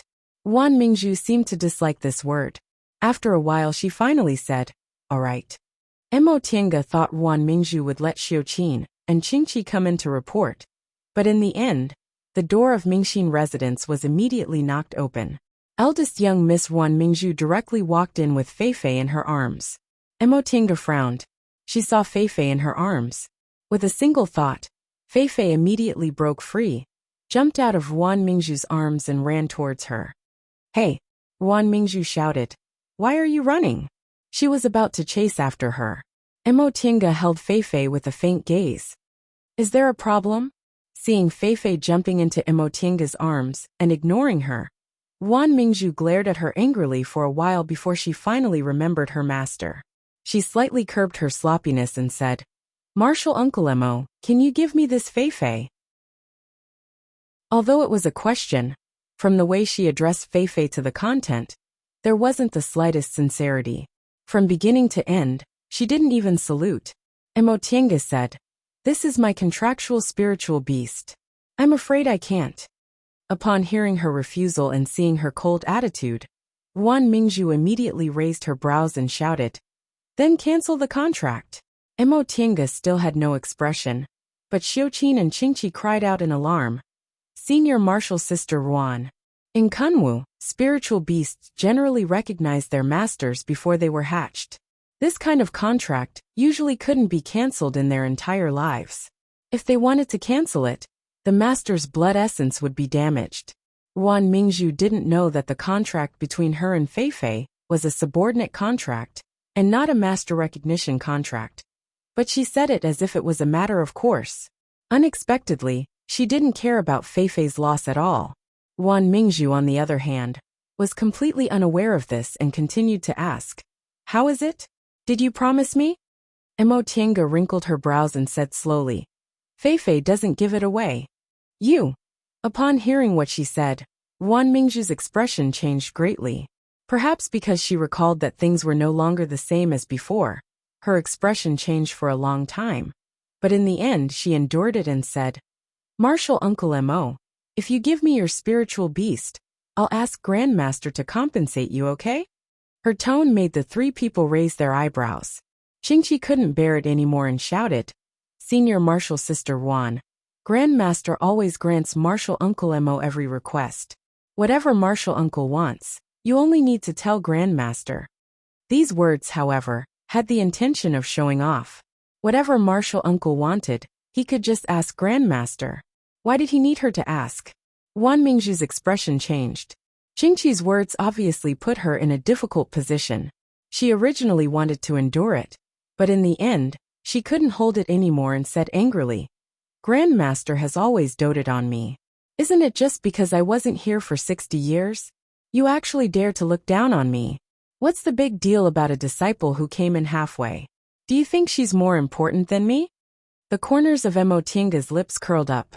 She was very clear about her master's attitude. In terms of importance, she indeed couldn't compare to Wan Mingzhu in her master's heart. However, her master wasn't an unreasonable and biased person who didn't care what Wan Mingzhu said. Besides, her master had clearly given up on her now, so how could he still indulge her? This Wan Mingzhu, she was already more than 100 years old, but she still had this kind of personality. She really didn't know where she'd been living all this time. Xiuqin and Qingqi didn't answer. It wasn't appropriate for two maids to say this kind of thing. However, they also didn't want to swallow their anger, so their gazes kept sweeping over Mo Tiange. Finally, Mo Tiange opened her mouth, living up to everyone's expectations. She said slowly, Martial Nephew Wan, I won't give this spiritual beast to anyone. If you want it, Go and ask your grandmaster yourself. Wan Mingzhu originally called her Martial Uncle Mo, out of reluctance. Now that she heard Mo Tiange calling her Martial Nephew Wan, as if it was a matter of course, she was extremely annoyed. Moreover, when she heard Mo Tiange stubbornly refusing to give Feifei to her anger burned even more fiercely. You. Wan Mingzhu glared at her for a while, then said angrily, "Don't regret this." She then turned around and walked away. Seeing Wan Mingzhu leaving in anger, Xiuqin and Qingqi both looked as if their hatred had been vented. However, they heard Mo Tiange say slowly, "You too. Oh, I mean the 16 of you can stop worrying. Don't think of using me to deal with her, so you can vent your anger. Shangqing Palace's affairs have never been concealed from you. I'll also be honest, she won't be staying here for long, so for Master's sake, don't trouble her anymore. Is it really necessary to deal with someone who's already been abandoned by Master?" Chapter 231. Grandmaster. Wan Mingzhu ran into the main hall of Shangqing Palace crying.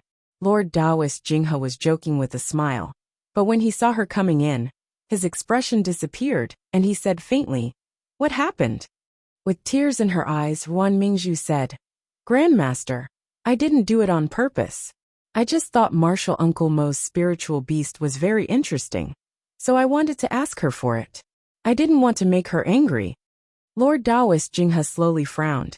And then, Wan Mingzhu lowered her head to hide the hatred in her eyes. Martial Uncle Mo seemed very angry. Wan Mingzhu looked up and saw Lord Taoist Jinghe sitting on the dragon chair leisurely picking up a cup of tea. Mingzhu. And she didn't understand Grandmaster's attitude. Lord Taoist Jinghe looked at her indifferently. Tiange always treasures the things around her. Although you want a spiritual beast, she views it as a partner, so she's unwilling to give it to you. Wan Mingzhu was stunned. She didn't expect Grandmaster to react like this. Lord Taoist Jinghe continued to say, "If you have nothing else to do, go back and cultivate. You're not young anymore. You still have several decades. If you can't form your gold core, it'll be difficult in the future." Wan Mingzhu was startled when he suddenly mentioned core formation. "Grandmaster, don't you want to form your gold core?" Lord Taoist Jinghe looked at her with a sharp gaze. "How can I form my gold core if I have so many things in my heart? Tiange is much younger than you, and she wandered from place to place when she was young. She's already in the late stage of the foundation building realm now, and will soon reach the peak stage of the foundation building realm. What about you? I've personally taught you since you were a child. You succeeded in building your foundation at the age of 21, so you should be a proud child. Why are you still in the middle stage of the foundation building realm now that you're more than 170 years old? What have you been doing for the past 60 years? Why haven't you made any progress?" Lord Taoist Jinghe's expression became stern. Wan Mingzhu's heart trembled, and she stuttered, "Grandmaster, the spirit vein in Mount Yungang is too lousy. Cultivating there has no effect at all." "Really?" Lord Taoist Jinghe still looked at her like that.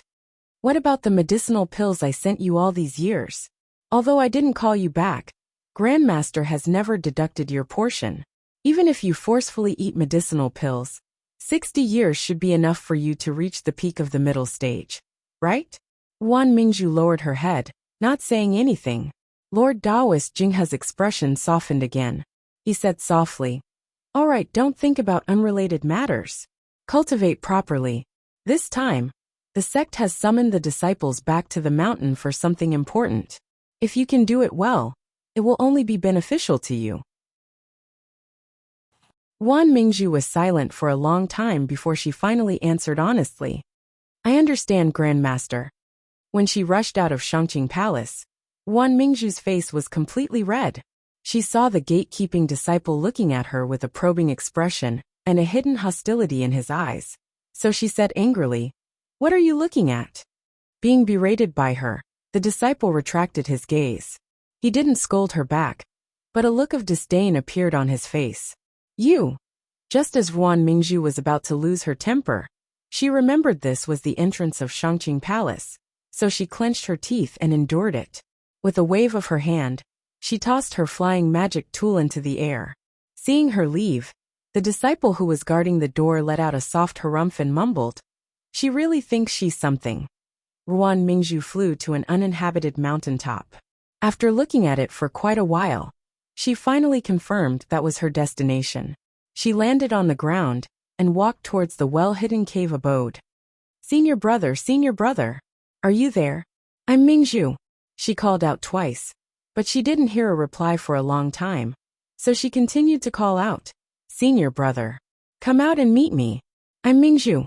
After another long while, the door of the cave finally opened. She was overjoyed. Just as she was about to rush out, she was startled and her expression darkened. "Who are you?" The person who opened the door and came out was Yi Zhenji. When he saw Ruan Mingzhu, he was also stunned. "Who are you?" Ruan Mingzhu's expression darkened. She looked inside and asked, "Where's my senior brother?" Yi Zhenji touched his head then said strangely, "Are you new here? Did you come to the wrong place?" "This is my senior brother's cave." Ruan Mingzhu glared at him. "Brat, who are you? Why are you in my senior brother's cave? You're not my aunt. How could there be a senior brother of yours here?" Although Yi Zhenji had a good temper, since the other party's tone was so harsh, he didn't hold back. "You should quickly leave. Although my master is amiable, he'll also get angry if someone is so rude." "Master?" Ruan Mingzhu stuck her head out to take a look. A hint of a smile finally appeared on her face. "You're my senior brother's disciple, right? Tell him I'm Mingzhu, he'll know." Seeing that Yi Zhenji didn't move, Ruan Mingzhu shouted again, "Quickly go." She really didn't hold back when she ordered people around. Yi Zhenji was an honest man, so he didn't get angry. He merely frowned and said, "Who's your senior brother?" "My master's cultivating. He'll get angry if you disturb him for no reason." "You." Just as Ruan Mingzhu was about to get angry, she heard a familiar voice coming from inside the cave. "Zhenji, let her in." Ruan Mingzhu was delighted. "Senior martial brother." She then rushed into the cave. "Hey!" Yi Zhenji became even more confused upon seeing her like this. Who in the world was she? After Master, didn't Grandmaster only accept my aunt as his disciple? Where did this person pop out from and call Master senior martial brother? However, since Master said so, it wasn't good for him to say anything. He closed the cave then slowly walked back to the hall. After thinking for a moment, he didn't go back to his own cultivation room. Instead, he sat next to Xiaohua, who was curled into a ball and cultivating, pretending to look after the spiritual beast. In fact, Xiaohua was already a third-rank spiritual beast. Its cultivation level was always higher than his, so it didn't need him to look after it. During this time, Xiaohua had been immersed in cultivating. Master said it seemed it was going to make a realm breakthrough again, so he didn't send it back. The door to his master's cultivation room wasn't closed. Yi Zhenji pricked up his ears to listen to the movements inside. Senior martial brother. Ruan Mingzhu was extremely excited to see Qin Shi. She rushed towards him with tears in her eyes. "Senior martial brother, I finally get to see you again."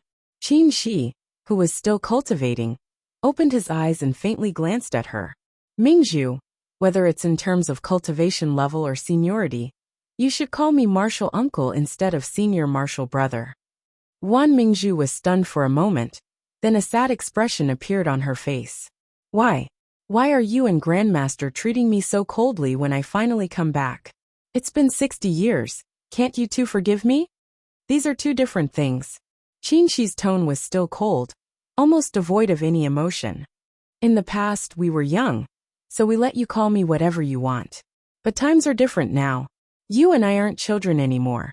You should understand what you should do.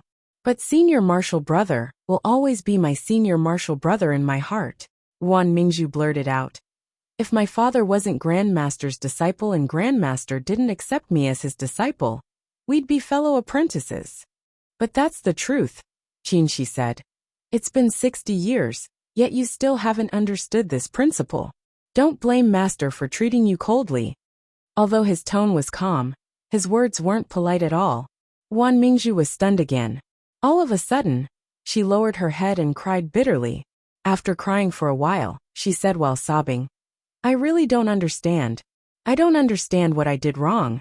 Why are you and Grandmaster treating me like this? Didn't I just injure a disciple? We weren't the only ones fighting in the school, and that person was fine. You and Grandmaster left me alone in Yungang branch. That place was so remote, and everyone ignored me. I lived a very bitter life there. If she was crying and complaining in front of Lord Taoist Jinghe, she might have received some words of comfort. However, the person who was listening to her was Qin Shi. He was expressionless, as if the person crying in front of him was a wooden person, and he himself was also a wooden person. Wan Mingzhu couldn't cry anymore, so she could only wipe her tears. With reddened eyes, she looked at him and pleaded softly, "Senior Marshal Brother, I finally came back. Can you ask Grandmaster not to drive me away? I won't cause trouble again. I'll listen to you in the future, okay?" Qin Shi didn't say anything. It was as if he didn't hear anything. Wan Mingzhu waited for a while, but she couldn't help but say, Senior Marshal Brother, did you forget? When you first came, you always stayed in the back mountain alone. Every time, it was me who went to look for you before you were willing to come back." Speaking of the past, Qin Shi's gaze finally moved. Wan Mingzhu thought he would soften his heart, but she still heard his cold voice. "What's the use of saying this? If you were the Mingzhu from back then, how could Master let you go to the branch alone, and not let you come back for 60 years? Wan Mingzhu was dumbfounded. She said anxiously, "Senior Marshal Brother, don't you have any feelings for me now? We grew up together for almost 100 years. Don't you have any feelings for me?" Qin Shi stared at her and said quietly, "I told you long ago that I only have the great Tao in my eyes. I don't think anything else is important. I don't have the things you want, so why do you have to force me?" "Senior Marshal Brother," Wan Mingzhu shouted. She stared blankly at his wooden expression, and tears rolled down from her eyes. I don't want you to respond to me. I only want you to be like before, to call me affectionately, to give me pointers on my cultivation, to chat with me when you're free. Is this also too much?" Wan Mingzhu's tone was sorrowful when she said this. There was no arrogance or despotism. There was only the pain of not being able to get what she wanted. Qin Shi suddenly felt pain. He felt like a certain part of him was touched. But he soon calmed down and said with a calm voice, "Mingzhu, you still don't think you're wrong?" Wan Mingzhu lowered her head then angrily shook her head. "Isn't it just injuring a disciple? For us cultivators, what's the big deal about injuring one or two people? Haven't you and Grandmaster killed a lot of people? I still haven't. It's not because you injured someone." Qin Shi interrupted her. "You should strive to get what you can, but you should give up what you can't get. Because you can't get what you want, you vent your anger on others, and even attack your fellow disciples. Don't you think your state of mind is already twisted? Master indulges you too much. Indulges you so much that you want everything. But how can you get everything in this world? If you didn't have Master, what could you get?" His tone was very flat, but the meaning behind his words was very strict. He stared at Wan Mingzhu without the slightest fluctuation in his gaze. "Mingzhu, I'm not Master. I won't teach you what's right and what's wrong. But I know that you and I are two different people. Even if we grew up together, we still can't walk together in the end. Don't be stubborn." Chapter 232. Wan Mingzhu silently walked out of Qin Shi's Immortal's cave then flew back to Shangqing Palace without saying a single word. At this point, he had already said what he wanted to say. Anything else was meaningless. As soon as she walked out of the cave, Yi Jinji impatiently rushed into the cultivation room. "Master." Qin Shi sat cross-legged, maintaining his cultivation posture. He didn't even open his eyes. "Have you heard enough?" Yi Jinji scratched his head then chuckled. "I wasn't eavesdropping. I just happened to see Xiaohua." "I didn't say you were eavesdropping." Qin Shi opened his eyes and cast an indifferent glance at him before lowering his gaze again. "What are you feeling guilty about?" Yi Jinji didn't know what to say, so he could only step forward. "Master, who's this? Why did she call you senior brother? Didn't Grandmaster only accept Aunt as his disciple after you?" Qin Shi said, "She's your martial uncle Qing Yuan's daughter. Her name's Wan Mingzhu. According to reason, you should call her senior martial sister." After he finished speaking, He looked up at Yi Jinji. What else do you want to know? Just say it directly. There's no need to hide it. I still want to know what's going on with this senior sister. Did she like Master? What did she do this time? Why didn't Grandmaster let her come back? This pile of questions made Qinshi silent for quite a while. Yi Jinji waited for a while, but he didn't hear any reply, so he called out again, Master? Qinshi stopped his mind wandering and slowly said, Mingzhu is my playmate since childhood. When I was brought to Mount Taikong by your martial ancestor, I was only 8 years old, and Mingzhu was only 5 or 6 years old at that time. Her father, your martial uncle Qingyuan, had passed away. Your martial ancestor took pity on her, so he brought her with him. At that time, Mingzhu was actually a very cute little girl. I had an eccentric personality and didn't like to interact with others. Mingzhu was afraid that I would be lonely and would always pull me to play with her. I have always treated her as a younger sister. Because of senior martial brother Qingyuan, my master treats Mingzhu even better than he treats me. Master had very high expectations of me, but to Mingzhu, no matter what she wanted, Master would give it to her. Then at some point in time, Mingzhu slowly changed. When we grew up and built our foundation, Mingzhu started to become unreasonable, overbearing and paranoid. After I built my foundation, I often went out. When I returned to the mountain, I closed my door and cultivated. I didn't have much contact with her, so I didn't know her personality would become so terrifying. Later on, when I reached core formation, Master bestowed me with another immortal's cave, so I moved out of Shangqing Palace. At that time, I was still too young.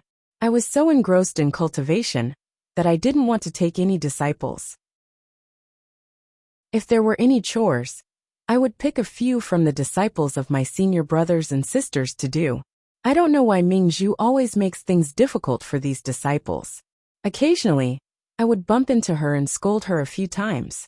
She would agree to it, but the next time, it would be even worse. She did it again and again, and I gradually disliked her. Upon hearing this, Yi Jinji couldn't help but interrupt. Master, at that time, did you know senior martial sister Wan liked you? Hearing such a straightforward question, Qinshi raised his head and glared at him. You still remember that I'm your master? Yi Jinji chuckled. Master, I'm just telling the truth. Anyone with eyes can see that senior martial sister Wan likes you, so you don't have to feel embarrassed. Qinshi frowned. Brat, who did you learn to talk so much? I remember that your aunt doesn't like to talk. Yi Jinji said. It's because both aunt and you don't like to talk that I have to talk a lot. Otherwise, how boring would it be? He then changed the topic again. Master, did you know or not? Qinshi had no choice but to say. At first, I didn't know. Later, I heard her talking to someone else, so I learned about it. Then, Master, what was your reaction at that time? What reaction? Qinshi was indifferent. Since I wouldn't respond to her, I naturally didn't know. Yi Jinji looked at Qinshi's face and studied it for a long time before he said, Master, the person who likes you is really unlucky. Qinshi still looked indifferent. Even if she's unlucky, it's none of my business. Are you done asking? No. Yi Jinji immediately shouted. Master, then why hasn't senior martial sister Wan been around for the past 60 years? What did she do to hurt others? Faced with these endless questions, Qinshi sighed. If it was someone else, he wouldn't answer and would just drive them out. But this was his disciple, his only disciple. He was also wondering if he was too good to Jinji, that this brat didn't have any sense of seniority in his eyes. Although he thought so, he still answered the question. At that time, a female disciple under your Grandmaster Xianin was working in my immortal's cave. Mingzhu was jealous, so she took advantage of my absence and attacked that disciple, severely injuring her. Killing fellow disciples is strictly prohibited by the school rules, but the reason was such a trivial matter. So your Grandmaster was furious and personally punished Mingzhu.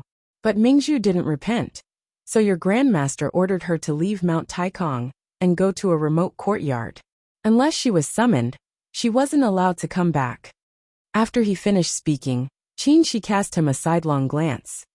It's fine if you've heard this, but you're not allowed to spread it. Yi Jinji cleverly promised. Of course. I've always followed Master's orders. As he spoke, a spiritual beast whose whole body was fiery red walked in noiselessly. Xiaohua. Yi Zhenji picked it up. Aren't you advancing? Why are you still in the third rank? Xiaohua squeaked. Qin Shi looked at it then said, it failed its advancement. Advancing was never easy, even if Xiaohua had eaten a lot of medicinal pills these years. Yi Zhenji's eyes shifted. Master, since Xiaohua finished its advancement, should I take it back? Qin Shi closed his eyes and pretended to continue cultivating. If you want to go, then go quickly. Yi Zhenji didn't say anything else. He carried Xiaohua and slipped out of the cave, flying toward Shangqing Palace while muttering, such an interesting thing. I must tell Auntie. Unfortunately, after he sent Xiaohua back and excitedly mentioned it to her, Mo Tiange only replied with one sentence. I know. Yi Zhenji's eyes widened. Huh. Auntie, where did you know? Mo Tiange looked at him amusedly. Did you forget? This Shangqing Palace has 16 old aunts and 6 old women. Oh. Yi Zhenji scratched his head. That's true. Xiaoqin and the others are so bored every day, so they should have found out long ago. Mo Tiange looked down at Xiaohua in her arms, and was a bit surprised. This is Xiaohua? It became like this after advancing? The original Xiaohua didn't have such beautiful fur. With its current appearance, it didn't look like the inferno beasts that could be seen everywhere in Kunwu. Yi Zhenji said. I also don't know why it became like this. When Xiaohua advanced to the third rank, it seemed to have become a different spiritual beast. Master said it might have mutated. Mutated? Yi Zhenji also didn't seem to understand. Master said Xiaohua ate something, so its physique is different from ordinary inferno beasts. I'm not very clear about the rest. Mo Tiange seemed to be lost in thought. Xiaohua was always thrown into the virtual sky world by her, so it must have eaten some messy spiritual medicine inside to mutate. Squeak squeak. A ball of golden fur appeared at the door of Mingxin residence. When it saw the red fur in Mo Tiange's hands, it immediately ran over and jumped, trying to take back its position. Mo Tiange reached out and grabbed Feifei with her other hand to avoid trampling on Xiaohua. When Xiaohua saw this ball of golden light, it immediately stood up in Mo Tiange's arms and widened its eyes. Upon seeing this, Yi Zhenji called out, Auntie, what's this? This is Feifei. Mo Tiange watched as the two spiritual beasts looked at each other curiously. Then Xiaohua took a step forward, wanting to occupy more space. Feifei, unwilling to be outdone, also stood up. The two spiritual beasts, one golden and one red, stared at each other in an unfriendly manner. Huh, they're going to fight? Yi Zhenji, who was excited to see the two spiritual beasts kill each other, was glared at by Mo Tiange. Xiaohua stared at Feifei for a while. Perhaps because its cultivation level was higher than Feifei's, and it shouldn't lose its demeanor, it held its head high, jumped down from Mo Tiange's arms and barked at Feifei. Feifei was delighted to see it jump down on its own, but when it saw Xiaohua's provocative look, it understood and also stared at Xiaohua. Xiaohua stretched out its paw and scratched the air, seemingly threatening it. Feifei stared at it for a while, then also jumped down from Mo Tiange's arms to confront Xiaohua. The two spiritual beasts stared at each other and circled each other, seemingly choosing where to attack. Yi Zhenji, who was very excited, asked, Auntie, is this also your spiritual beast? What kind of abilities does it have? Can it beat Xiaohua? Mo Tiange was hesitating whether she, as the master, should go and mediate the fight, but when she heard Yi Zhenji's question, she thought for a while and said, Feifei's ability is special. I don't think I've seen it fight. In Bishuan court, she heard that Feifei's generally didn't have any attack power, but they had strange abilities that prevented demonic beasts from taking the initiative to attack them. But what she saw now was clearly Xiaohua provoking Feifei. So how would Feifei respond? As for Xiaohua, it advanced to the third rank and mutated. It should have a special ability, right? The two spiritual beasts didn't know their unscrupulous master deliberately wanted to see them fight each other. After circling around for a while, Xiaohua made the first move. It breathed sun-real fire from its mouth, burning Feifei's golden fur. It could be imagined that if this fire burned Feifei's golden fur, it would turn into charcoal. After all, this was sun-real fire, which could be used to calcine all kinds of spiritual plants and objects. There were very few that couldn't be melted. Nevertheless, Feifei nimbly leaped up, avoiding the extreme fire-real fire. It shouted, then raised its paw, releasing a misty ray of light from its palm, which shone on Xiaohua's head. Then Xiaohua stopped casting its technique. Its head slowly drooped and its eyes started to become blurry. Yi Zhenji said in surprise, "Bewitching technique?" Upon hearing his voice, Xiaohua sobered up from its daze. It glared at Feifei and growled angrily. It then waved its paw, and once again pounced on Feifei with sun-real fire. Feifei was startled. It raised its head to cast a glance at Yi Zhenji, then turned around and ran. The two spiritual beasts, one in front and one behind, started chasing each other in the courtyard. Water splashed everywhere from the front of the house to the back, and the medicinal fields were trampled into a mess. "Auntie." Upon seeing this, Yi Zhenji hurriedly said, The spiritual plants are ruined." Mo Tiange was very interested in watching. If they're ruined, then they're ruined. Xiaohua was obviously much more ferocious than before. Although Feifei's cultivation level wasn't as high as Xiaohua's, its bewitching technique was quite special. Chapter 233. The two spiritual beasts caused a huge ruckus, trampling on Mingxin residents to an outrageous degree. Xiuqin and Qingqi, who lived nearby, ran over to take a look. Their faces turned green. Martial Uncle Mo. She was here. But they were the ones cleaning up Mingxin residents. Mo Tiange raised her hand to stop them. "Wait a minute." Xiuqin stomped her foot. "If we wait any longer, the house will be burned." What Xiaohua sprayed was sun-real fire, so the fence was already burning. Mo Tiange never liked to deliberately torment others. Seeing Xiuqin and Qingqi anxiously running around in circles, she felt bored.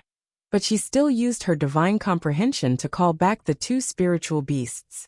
Feifei had a contract with her, but Xiaohua had a mysterious connection with Mo Tiange because of the virtual sky world.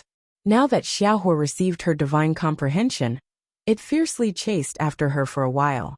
When it saw Feifei jumping into her arms, it wagged its tail, ran over, and lay on her lap motionlessly. "Okay, you two can't fight in the future. You have to be as close as brothers, understand?" As she lectured them, she took out 2 medicinal pills and fed them. She thought maybe she should also establish a spiritual beast contract with Xiaohua. Feifei didn't care about it. It ate countless spiritual plants and spiritual medicines in the virtual sky world these days, so it just happily took her medicinal pills. Xiaohua's eyes widened when it saw the medicinal pills. Unexpectedly, Mo Tiange hadn't been back for more than 20 years, so its medicinal pills had long been finished.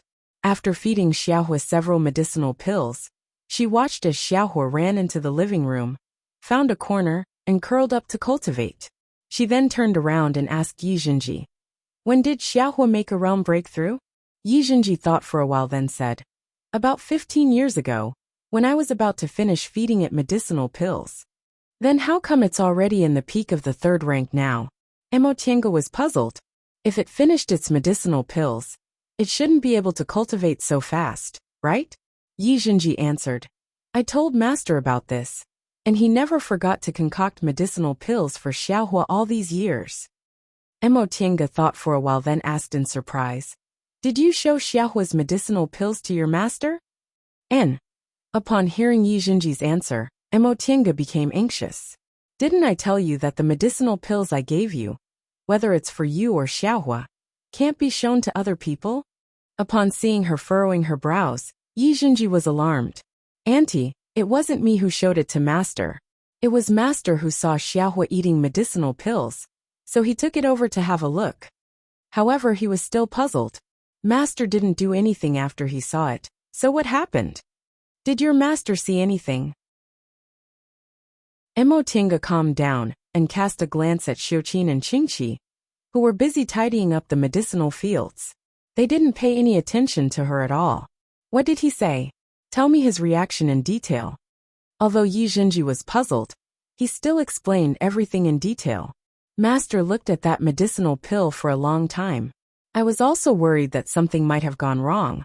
But in the end, Master only said that he also knew how to concoct this medicinal pill. He also said he'd let him study this pill, and that he'd return the bottle to me. He is my master. How could I dare to say no? Moreover, Master didn't say anything was wrong, so I felt relieved. At this point, Yijinji asked cautiously, Auntie, what's the problem with the medicinal pills in the end? Can't we let others know? Emotinga broke out in a cold sweat. What should she say? Luo Fengxue once said that senior martial brother Shoujing's pill concocting skills were the best in Clear Spring Peak. Even Master couldn't compare to him. So how could he not see that there was something wrong with that medicinal pill? That medicinal pill was only an ordinary beast spirit pill for spiritual beasts, but its ingredients were spiritual plants that were at least 1,000 years old. Who would use a 1,000-year-old spiritual plant to concoct a beast spirit pill? Ordinary people could only use it for a few dozen years at most, or 100 years at most. She took a deep breath and tried hard to calm herself down. Then did he ever see the medicinal pills you took? Yijinji answered, no. Although Master was curious why my aptitude wasn't high, but my cultivation speed was fast, he didn't ask me about it. Emotinga sighed in relief, then cautiously reminded him again. Remember, no matter what medicinal pills I give you in the future, you mustn't let others see them, not even if it's an accident like this. Although Yijinji didn't understand, he still nodded in the end. I understand. He thought for a moment, then asked worriedly, Auntie, will it be okay if Master finds out? Emotinga shook her head. You should go back first. Let Auntie think about it. Oh, Yijinji obediently left. Emotinga stared at his back with a gloomy expression. The secret of the virtual sky world must never be known by others, not even by her master, who treated her like his own son. Who in the cultivation world could resist the temptation of a garden full of spiritual plants? Not even deification cultivators. But did he know? Emotinga wasn't sure at all. If he knew, did Master know? Thinking about this possibility, she began to sweat. Carefully thinking about what happened after she came back, Master seemed very normal. He didn't show any special emotions, and Xiuqin and the others were also very normal. Presumably, even if that person realized something was wrong, he still hadn't told Master, right? In addition, seeing a medicinal pill couldn't explain more problems. Maybe he just had doubts in his heart. After all, who could guess the truth? But no matter what, it wasn't a good thing if this matter was leaked. After thinking for a while, Emotinga stood up and decided to probe that Master's intentions. Just as she stepped out of Mingxin residence, she saw a person standing there. It was that martial nephew Ruan. Emotinga already knew she was outside, so she didn't bother to greet her. She just pretended she didn't see anything and walked forward. In any case, Ruan Mingzhu as a junior should be the one to greet her first. Ruan Mingzhu did greet her, but the tone of her greeting was really unpleasant. Stop. Emotinga thought for a moment, then stopped obediently. Martial nephew Ruan, what's the matter? Ruan Mingzhu's expression changed. In the end, she asked, what's the relationship between you and that boy? Which boy? Emotinga raised her eyebrows. Ruan Mingzhu stamped her feet. The boy who just went out. My senior martial brother's disciple. Your senior martial brother's disciple? Emotinga shook her head inwardly. In any case, Zhenji is my senior martial brother's disciple, right? Although she thought so, she still looked calm on the surface. You mean Zhenji? He's my nephew. What's wrong? Is there a problem? Your nephew? Ruan Mingzhu's expression was unsightly. How could he be your nephew? Emotinga thought it was funny, so she smiled. Why can't he be my nephew? Martial nephew Ruan, you're meddling too much.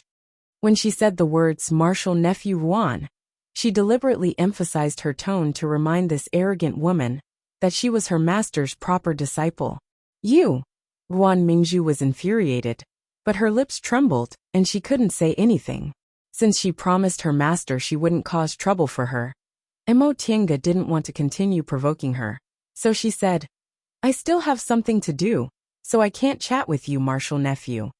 Right after she said that, she left Ruan Mingzhu behind and minded her own business.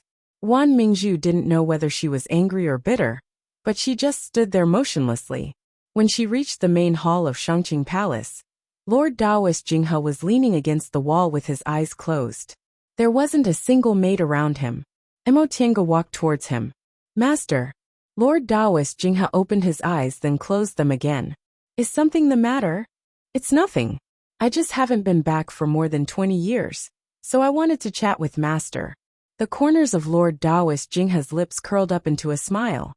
Did Mingzhu provoke you? Mo Tiange shook her head. Even if she provoked me, I'd pretend I didn't see it. She's just a child who can't grow up. What's the point of bickering with her? Upon hearing what she said, Lord Taoist Jinghe's eyes revealed a sad yet gratified expression.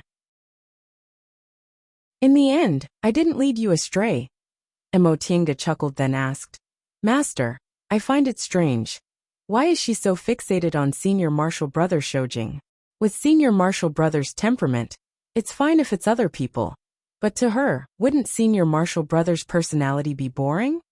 Lord Taoist Jinghe smiled bitterly. How could she really like him? It's just that she can't get him, so she wholeheartedly wants him. I can only blame myself for spoiling her like this. She must get whatever she wants. Finally, there's one thing she can't get with great difficulty, so she fell into a demonic barrier.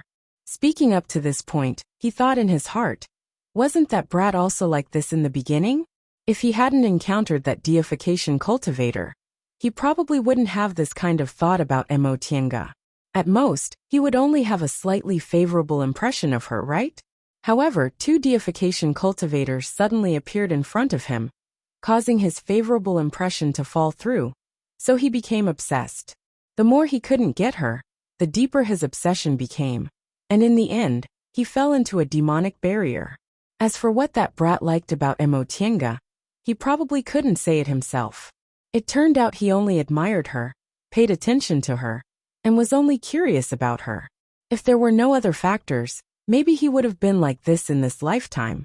Or maybe after several hundred years, this kind of feeling would have slowly faded. However, something like that happened again, causing him to fall into his own psychological trap. The more he couldn't get her, the more he paid attention to her. The more he thought about her, the more he couldn't bear to part with her. Some feelings couldn't be counted clearly, and some feelings didn't even have a beginning. Mo Tiange was scared by Lord Taoist Jinghe's gaze, and that terrifying thought appeared again. Does Master really know? Is this a test? After a long time, Lord Taoist Jinghe withdrew his gaze. Don't worry about Mingzhu. When this matter is over, let her return to the branch courtyard. She can't stay here anymore. Mo Tiange breathed a sigh of relief. His tone didn't have any abnormalities. She thought for a while then asked, Master, is Senior Marshal Brother Shoujing going to form his nascent soul soon? When this matter was brought up, Lord Taoist Jinghe looked worried and hesitated a bit. He's already in the peak stage of the core formation realm, and the materials for forming his nascent soul have long been prepared. According to reason, he can indeed enter closed-door meditation to form his nascent soul. Seeing that Lord Taoist Jinghe looked worried, Mo Tiange couldn't help but ask, does Master think there's a problem? It's hard to say. Lord Taoist Jinghe shook his head. I always feel this brat will encounter a big problem when he forms his nascent soul, but he's determined and can't be stopped. A big problem? Mo Tiange thought silently. Master has long said he's too anxious. But why didn't he have this kind of problem before? What's the reason that makes his mental state have a problem that even Master thinks is difficult to deal with? Fine, I'll let him form his nascent soul. Lord Taoist Jinghe said faintly, but the worry in his eyes didn't fade away. That child has always been stubborn, and he's always had his own ideas. If we don't let him go, I'm afraid he himself won't be reconciled. When he fails, he'll naturally deal with it. Chapter 234. Failure? I haven't even started forming my nascent soul, but Master already thinks I'll fail? Mo Tiange was speechless for a long time. She couldn't explain her feelings. After a long time, she said, Master, when I met the two deification seniors, I got a batch of spiritual plants that were several thousand years old. Because I couldn't use them with my current realm, I kept them. If Senior Marshal Brother Shojing needs them, he might as well use them to concoct medicinal pills. I think they'll help him form his nascent soul. Lord Taoist Jinghe looked up at her, with an inexplicable expression in his eyes. Several thousand years old spiritual plants? A batch. Nowadays, spiritual plants over 1,000 years old aren't easy to get. Are you willing to give them to me? Emotinga chuckled. Ever since I came to Xianqing School, the school has never been stingy with the disciples they give me. It can be said that most of the treasures I have now come from the school. If I didn't have a school and a master, I'd be nothing. If master thinks it's necessary, I'm naturally willing to give them to you. Oh. Lord Taoist Jinghe looked disappointed or gratified. He thought for a while and shook his head. No need. That brat has always been cautious. I've also examined him, and I've prepared more than enough. If he still fails, it can only be said that his luck is bad. Besides, you should also prepare for your core formation. I remember that your pill concocting skills are also passable, right? Emotinga hesitated. Disciples' pill concocting skills are mediocre. Lord Taoist Jinghe smiled. Girl, you're too modest. I know your pill concocting skills are definitely better than the concoctions masters in the school, since you've never gone out to find a concocting master to refine pills for you. I'll prepare dustless pills and other things for you to form your gold core. But it'll take you 10 to 20 years to cultivate until you reach the peak stage of the foundation building realm. Whatever you need to prepare, do it yourself. If there's anything you can't think of, just tell me. Thank you, Master. Emotienga was very grateful. This master was never stingy when it came to external things. Although the school had its own rules that dustless pills and other things could be distributed to disciples in the peak stage of the foundation building realm, since Master said he'd get her more than one set. Lord Taoist Jinghe thought for a while then said, You don't have to go all out on the magic formation on the main peak. I've gone inside to explore it. It's very powerful. Although it's not life-threatening, you'll inevitably suffer some injuries. Right now, it's more important for you to form your gold core, so don't get injured if you can. If you're almost there, don't advance. Otherwise, the gains won't make up for the losses. Got it? After a while, she asked again. Master, I want to form my gold core, so you let me travel outside first. What about Senior Marshal Brother Shojing? Why is it that after being in seclusion for more than 30 years, you still don't need to go out before forming your nascent soul? Lord Taoist Jinghe was playing with a small magic weapon in his hand. When he heard what Emotinga said, he raised his head and looked at her playfully. I say, why do you seem to be asking about that brat today? You weren't so nosy before. Emotinga's eyes shifted, but she soon said, Master, you're thinking too much. Isn't that because Jinji's following him now? If Senior Marshal Brother Shojing can form his nascent soul, Jinji's status will rise accordingly. Really? Lord Taoist Jinghe cast her a sidelong glance. Right now, Jinji was only in the early stage of the foundation building realm. If he wanted to reach the middle stage, it would take him at least 10 to 20 years. He was very far from the core formation realm. So did he need a nascent soul master? Of course. Emotinga insisted. Master, quickly tell me. Lord Taoist Jinghe answered carelessly. That brat can handle everything by himself. In fact, with his mental state, forming his nascent soul shouldn't be a problem. If he didn't have a mental barrier, I wouldn't be worried.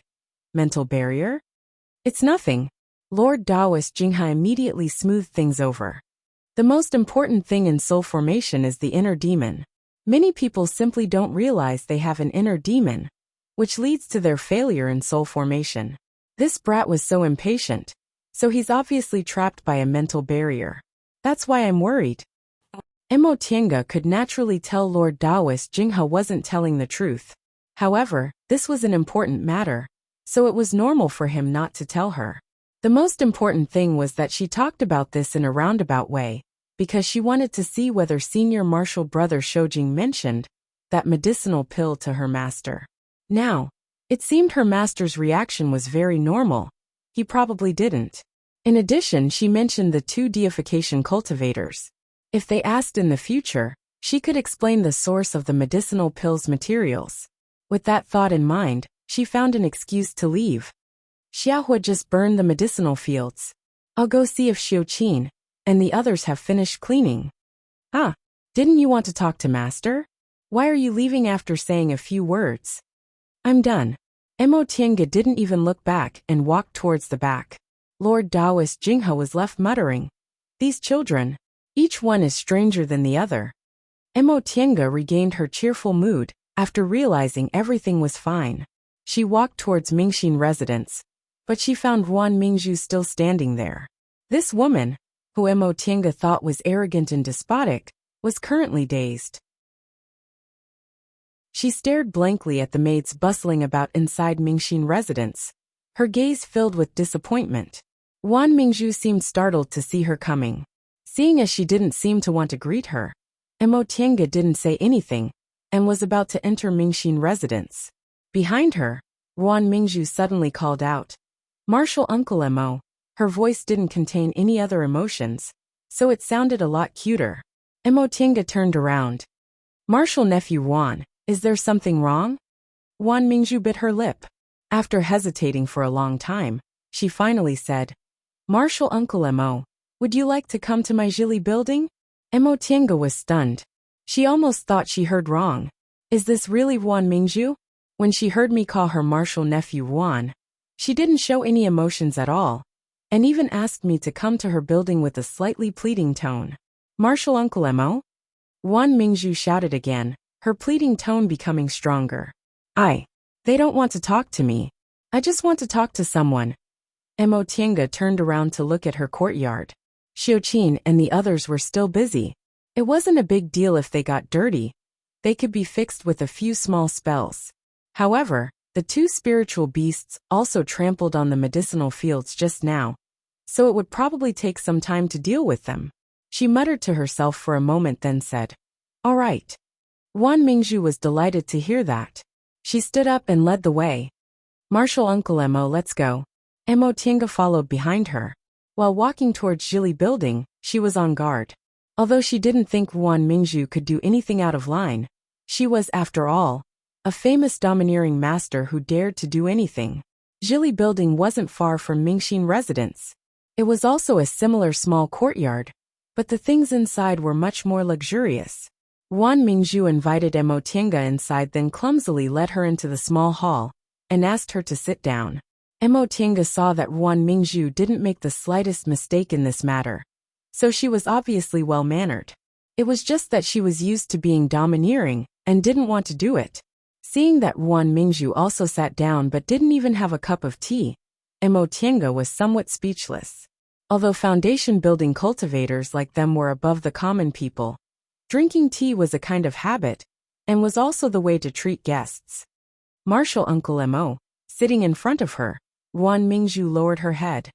"I've been away from the group for 60 years. The place I live in is also remote, so I don't know anything about the group. Can you tell me?" Mo Tiange asked faintly. "What do you want to know?" Yuan Mingzhu raised her head and looked at her. "For example, when did you enter the group? Why Grandmaster accepted you as his disciple, and so on." Mo Tiange shook her head. "I've been in the group for almost 40 years.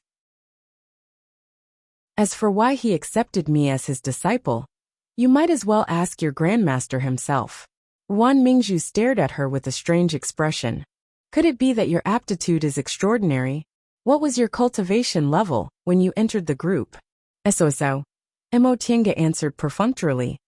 "When I entered the group, I hadn't built my foundation yet. When I entered the group, my master bestowed me a foundation building pill, so I succeeded in building my foundation." 40 years, Yuan Mingzhu mumbled. From the aura refining realm to the late stage of the foundation building realm in 40 years. Grandmaster, no wonder. Mo Tiange watched as Yuan Mingzhu's expression changed. She seemed to be struggling fiercely in her heart, so Mo Tiange said faintly, "Martial nephew Yuan, everyone has their own fate. It can't be forced." What Mo Tiange said made Yuan Mingzhu suddenly lose control. She slammed the table and said loudly, "Are you sure I'm inferior to you?" Mo Tiange raised her head and stared coldly at her. Realizing her attitude, Yuan Mingzhu hastily smiled. "Martial Uncle Mo, I'm sorry. This young lady actually knew how to apologize to others? Emotinga raised her brows. It's nothing. What else did Marshal Nephew Ruan say? If you're done, I'm going back to Mingxin residence. Marshal Uncle Emo, don't go. Wan Mingzhu begged again. I was just in a daze just now and said the wrong thing. Don't leave me alone. Emotinga found Wan Mingzhu's pitiful and unconcealable jealousy and hatred very funny. Then what do you want to say? Just say it quickly. Seeing as Emotinga's expression softened, Wan Mingzhu finally remembered to pour a cup of tea for her. She bustled about in a flurry before a cup of tea was delivered to Emotinga. Marshal Uncle Emo, drink some tea. Emotinga nodded. She stared at the tea with a slight frown on her face. This young miss almost flipped the table over just to pour tea. But she unexpectedly couldn't even do this kind of thing. Emotinga couldn't help but sigh inwardly. If she were Lord Taoist Jinghe, she really wouldn't know what kind of headache she'd have. Marshal Uncle Emo, Wan Mingzhu, who was sitting across from her, said weakly with her head lowered. I really don't understand. Why does everyone say I'm wrong? Fine, I'm really wrong. But why didn't they say I was wrong before? No matter what I did, Grandmaster never said I was wrong. Now that I'm saying it, he's no longer willing to pay attention to me. She looked distressed. I don't understand. I really don't understand. They're all unwilling to pay attention to me. What should I do? I've been in Yungang for 60 years. Every day I wanted to come back. Every day. I waited for Grandmaster to call me back, but he never did. When the school finally sent me a summoning talisman, I came back. But they're all unwilling to pay attention to me. At this point, she buried her head in the table and started to sob. Emotinga watched for a while, then couldn't help but sigh. Marshal Nephew Ruan, have you ever thought about relying on yourself? Wan Mingzhu stopped crying. Emotinga continued to say, why must Master and Senior Marshal Brother Shojing pay attention to you?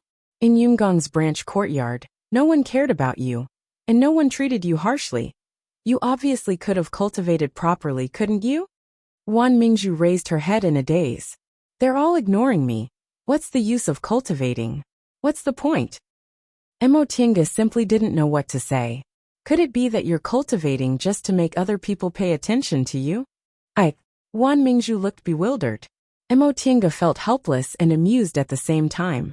This woman was obviously more than twice her age, but why did she feel like she was educating a child? Could it be that you yourself don't feel the joy of cultivating at all? Then what's your purpose in life? To just live? To act recklessly? To let Master pamper you? And then wait for one day to pass away? If you don't even know what you want to do, how can you find joy in living? Chapter 235. After talking with Wan Mingzhu, Emotinga couldn't sit still anymore. So she went back to Mingxin residence. Xiuqin and Qingqi moved quickly and had already tidied up the medicinal field. When Emotinga returned, she saw that the courtyard was empty. Xiaohua was curled up in the corner of the small hall, cultivating, and Feifei was walking back and forth around Xiaohua, looking very curious. Feifei was her contractual spiritual beast. Since she told her not to make things difficult for Xiaohua, she wouldn't do anything to it. Xiaohua was willing to let Feifei stay so close to it while cultivating, so it seemed he didn't want to hurt it. After thinking for a while, Emotinga closed the courtyard door, opened the defensive formation, and made an illusion in her room. She then grabbed Xiaohua and Feifei and brought them into the virtual sky world. Xiaohua stopped cultivating. Seeing the virtual sky world it hadn't seen for a long time, it ran happily to look for the spiritual plants it liked in the past. Upon seeing this, Feifei hurriedly ran after it for fear that the things it liked would be taken away. The two spiritual beasts fought while running. After a while, they realized the things they liked were different, so they were no longer hostile toward each other. Emotinga was in a daze for a while when she realized the two of them were already rolling around together. Seeing this scene, Emotinga couldn't help but laugh. The feelings of spiritual beasts were really simple. If they liked it, they liked it. If they hated it, they hated it. They were fighting just now, but now they were playing around. And back then, Xiaohua was often left here alone by her, so it was always lonely. Now that it had Feifei, it should be happier. As she thought about it, she thought about the mess outside. The medicinal pills she concocted for Xiaohua were discovered by Qin Shoujing. Zhenji had a master, that troublemaker Wan Mingzhu, and master only said half of what he wanted to say. She rubbed the space between her eyebrows, feeling confused. Now, she was sure her master didn't know about the medicinal pills, but she wasn't sure whether that senior martial brother Shoujing suspected her or not. Anyway, she already told her master that even if he came to find her, she'd just push the blame to Zhong Muling. Speaking of which, they hadn't seen each other for more than 30 years, right? For her it really wasn't a short period of time. Until today, she finally realized she was a sentimental person. Even after more than 30 years, she hadn't completely forgotten him. After letting her imagination run wild for a while, she shook her head, collected her thoughts, and began to cultivate. The 6th of June was not far away. Although her master said that she did not need to do her best, it was better to be prepared. With his mind focused on cultivation, a few days passed by quickly. When Xiuqin and the others came to summon her, it was already the 6th day of the 6th month. On this day, all of Xianqing School's foundation building disciples gathered on the main peak. Xiuqin and the others were no exception. Mo Tiange saw many familiar faces in the crowd. Han Qingyu, Wei Jiasi, Luo Fengxue, Yi Jingwen Guangzhu, Zhan Bai. With such an important matter at hand, no one was in the mood to chat. They greeted each other and stood in line. Han Qingyu and the others were in the same group as Mo Tiange. Luo Fengxue leaned against Mo Tiange and chatted with her. Mo Tiange looked around and unexpectedly found Bai Yinfei in her group. After thinking for a while, she finally understood. Her group should be the one with the highest status among the foundation building cultivators. Everyone was a disciple of a nascent soul cultivator, so Bai Yinfei was naturally here. After several decades of not seeing each other, Bai Yinfei had become a lot calmer. Although he still looked arrogant, he wasn't as frivolous as before. What made Mo Tiange feel relieved was that ever since she arrived, Bai Yinfei didn't even glance at her. It seemed he no longer had any feelings for her. Interestingly, there was a young girl standing not too far from Bai Yinfei. From time to time, she would glare at him with an angry expression. However, Bai Yinfei pretended not to see anything and didn't even bat an eye.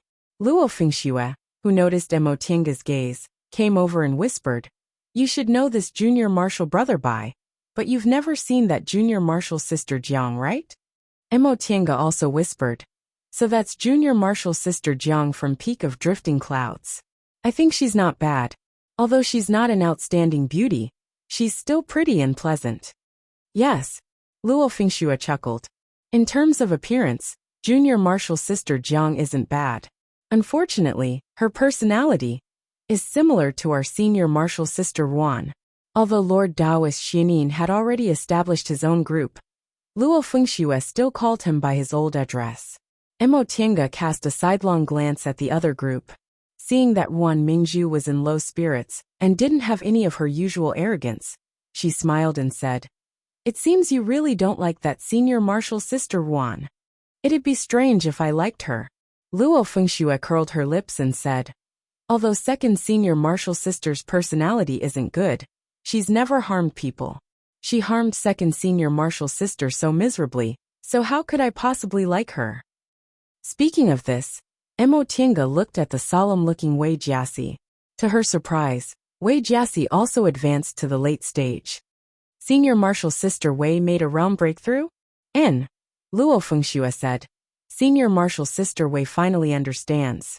She's already more than 100 years old now. If she doesn't strive to form her gold core as soon as possible, it'll be difficult for her in the future. At this point, Luo Fengxue asked her again, "Tiange, how did your cultivation level advance so fast? We built our foundation together, but I'm still in the early stage while you're already in the late stage.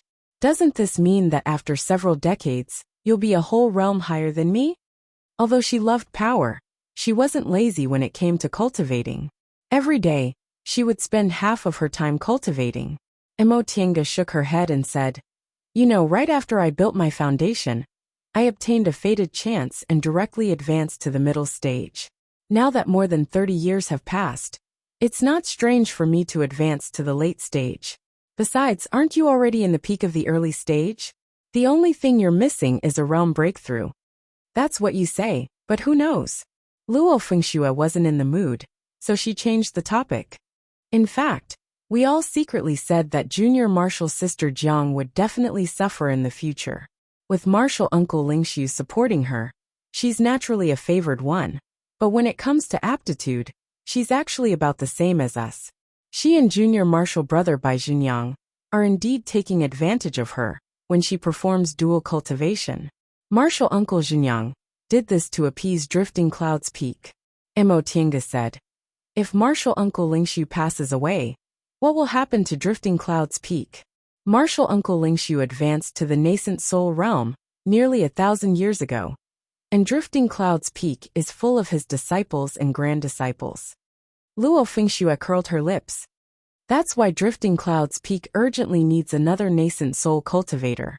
Otherwise, senior martial brother Danning wouldn't be so anxious to form his nascent soul instead of traveling. Alas, in my opinion, it'll be difficult for senior martial brother Danning to form his nascent soul now. Although Luo Fengxue was a foundation-building cultivator, she was the chief steward of Sweet Dew Peak, so she knew a lot more than ordinary foundation-building cultivators. Upon hearing this, Mo Tiange couldn't help but ask, did you hear this from martial uncle Xianin? Luo Fengxue said, Master did say that, but martial uncle Shoujing. She hesitated for a while before continuing. I'm afraid it's also difficult. Then why do you want them to enter closed-door meditation to form their nascent souls now? Mo Tiange was puzzled. Forming a nascent soul isn't like forming a gold core. It's very dangerous. If they fail to overcome their inner demons, it's also possible that they'll die. Luo Fengxue shook her head. Who doesn't face danger when forming their nascent soul? Even my master struggled through it. If he fails, it's also fate. She paused for a moment, then said with a smile, in fact, I think martial uncle Shoujing will succeed. With martial uncle Shoujing's temperament, he must do everything perfectly before continuing to the next step. Mo Tiange didn't say anything. Luo Fengxue didn't know, but she knew her master wasn't optimistic at all. Right, I should call him senior martial brother Shoujing now. I'm not used to it, but in any case, I'll have to call him martial uncle soon. Luo Fengxue patted her head and said, I changed the subject again. What did I say just now? I was talking about junior martial sister Jiang. Mo Tiange reminded her. Oh, I'll make a bet with you. In the end, junior martial sister Jiang will still marry junior martial brother Bai. Do you believe me?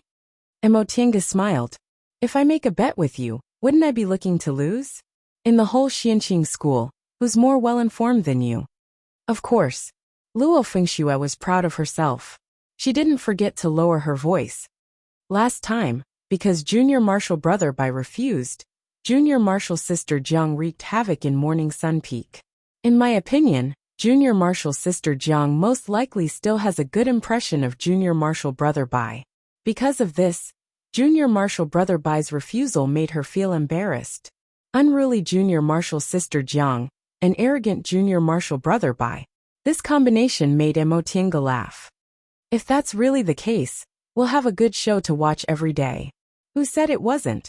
Luo Fengxue chuckled. Besides, junior martial brother Bai actually doesn't have any moral integrity. Although he refused, what if martial uncle Junyang insisted that he and junior martial sister Jiang perform dual cultivation?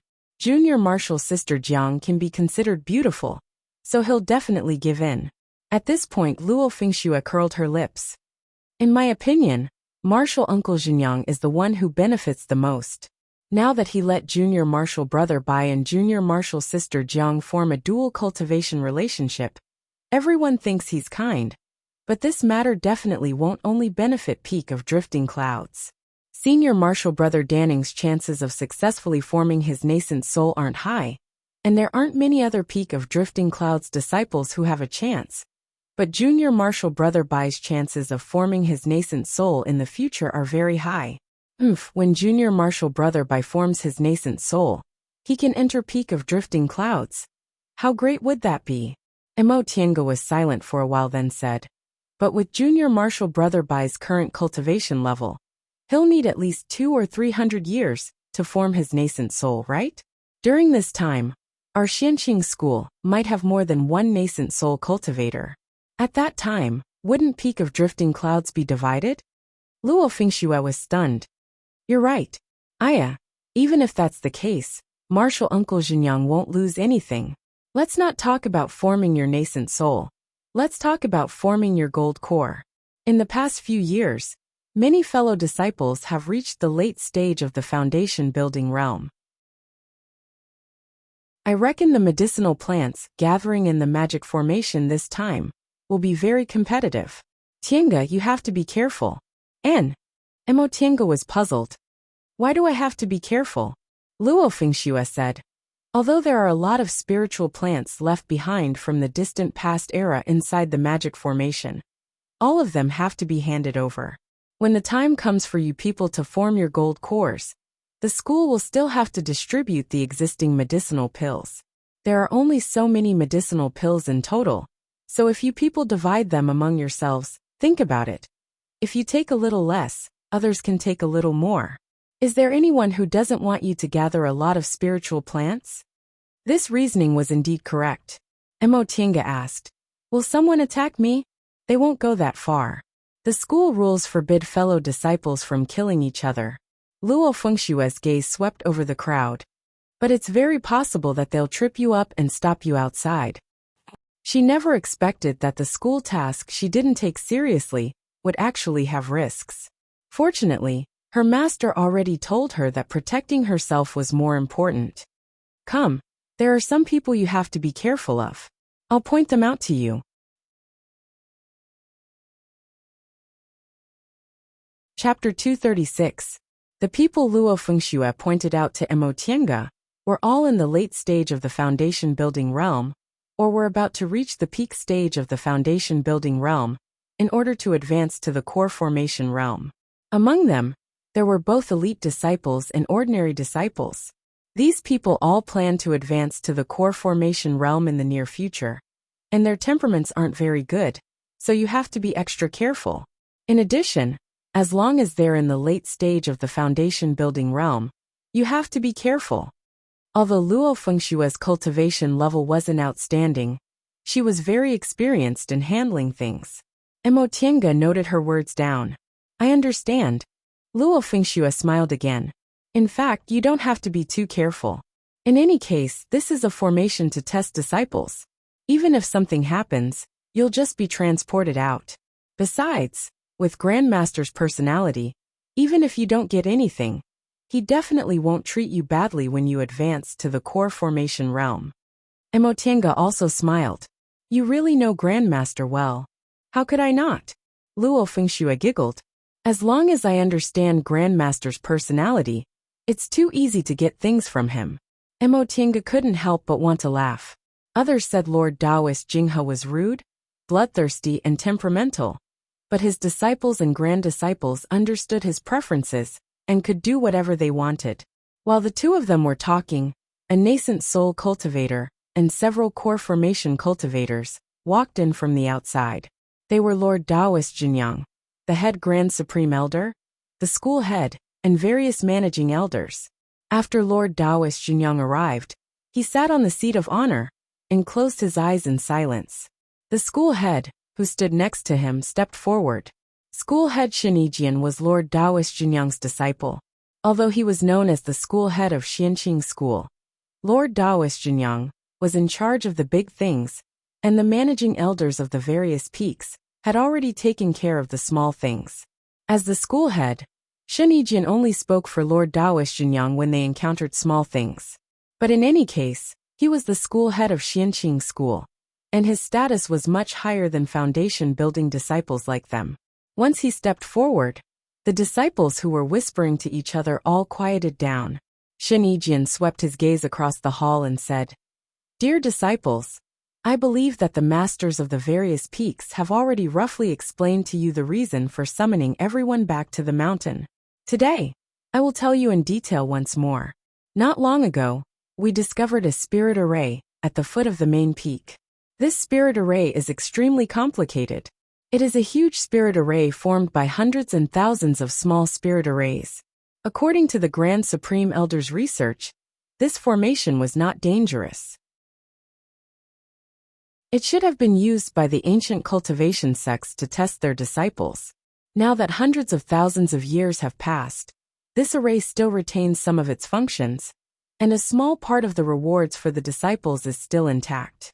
Also, the most important thing is that the spiritual chi environment of hundreds of thousands of years ago is still preserved in the array. After hundreds of thousands of years of reproduction, the originally unremarkable spiritual herbs have become a huge wealth in the present day. At this point, Shun Yijian looked at the reactions of the disciples. Sure enough, although some rumors had already spread, it was the first time many ordinary disciples knew the specific situation.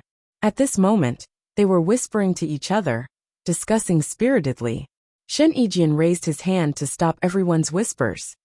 Everyone should be able to understand that this is a huge opportunity for our Xianqing school to develop. If the spiritual herbs growing in this formation are refined into medicinal pills, I don't know how many high-level cultivators our school will produce. According to the research of several grand elders, this spell formation is most powerful if foundation establishment disciples enter. Therefore, we're calling all foundation establishment disciples back. You'll have equal opportunities. The sect will reward you with medicinal pills, according to the amount of spiritual plants you collect from the spell formation. Medicinal pills as a reward. Although they had long heard about it, the foundation-building disciples' faces were filled with joy now that they received the sect head's affirmation. From the aura-refining realm to the foundation-building realm, the value of medicinal pills definitely wasn't as simple as advancing one realm. For aura-refining disciples, aura-nourishing pills cost no more than 2 spirit stones each. For those who came from rich families, it wasn't a big deal for them to keep taking aura-nourishing pills.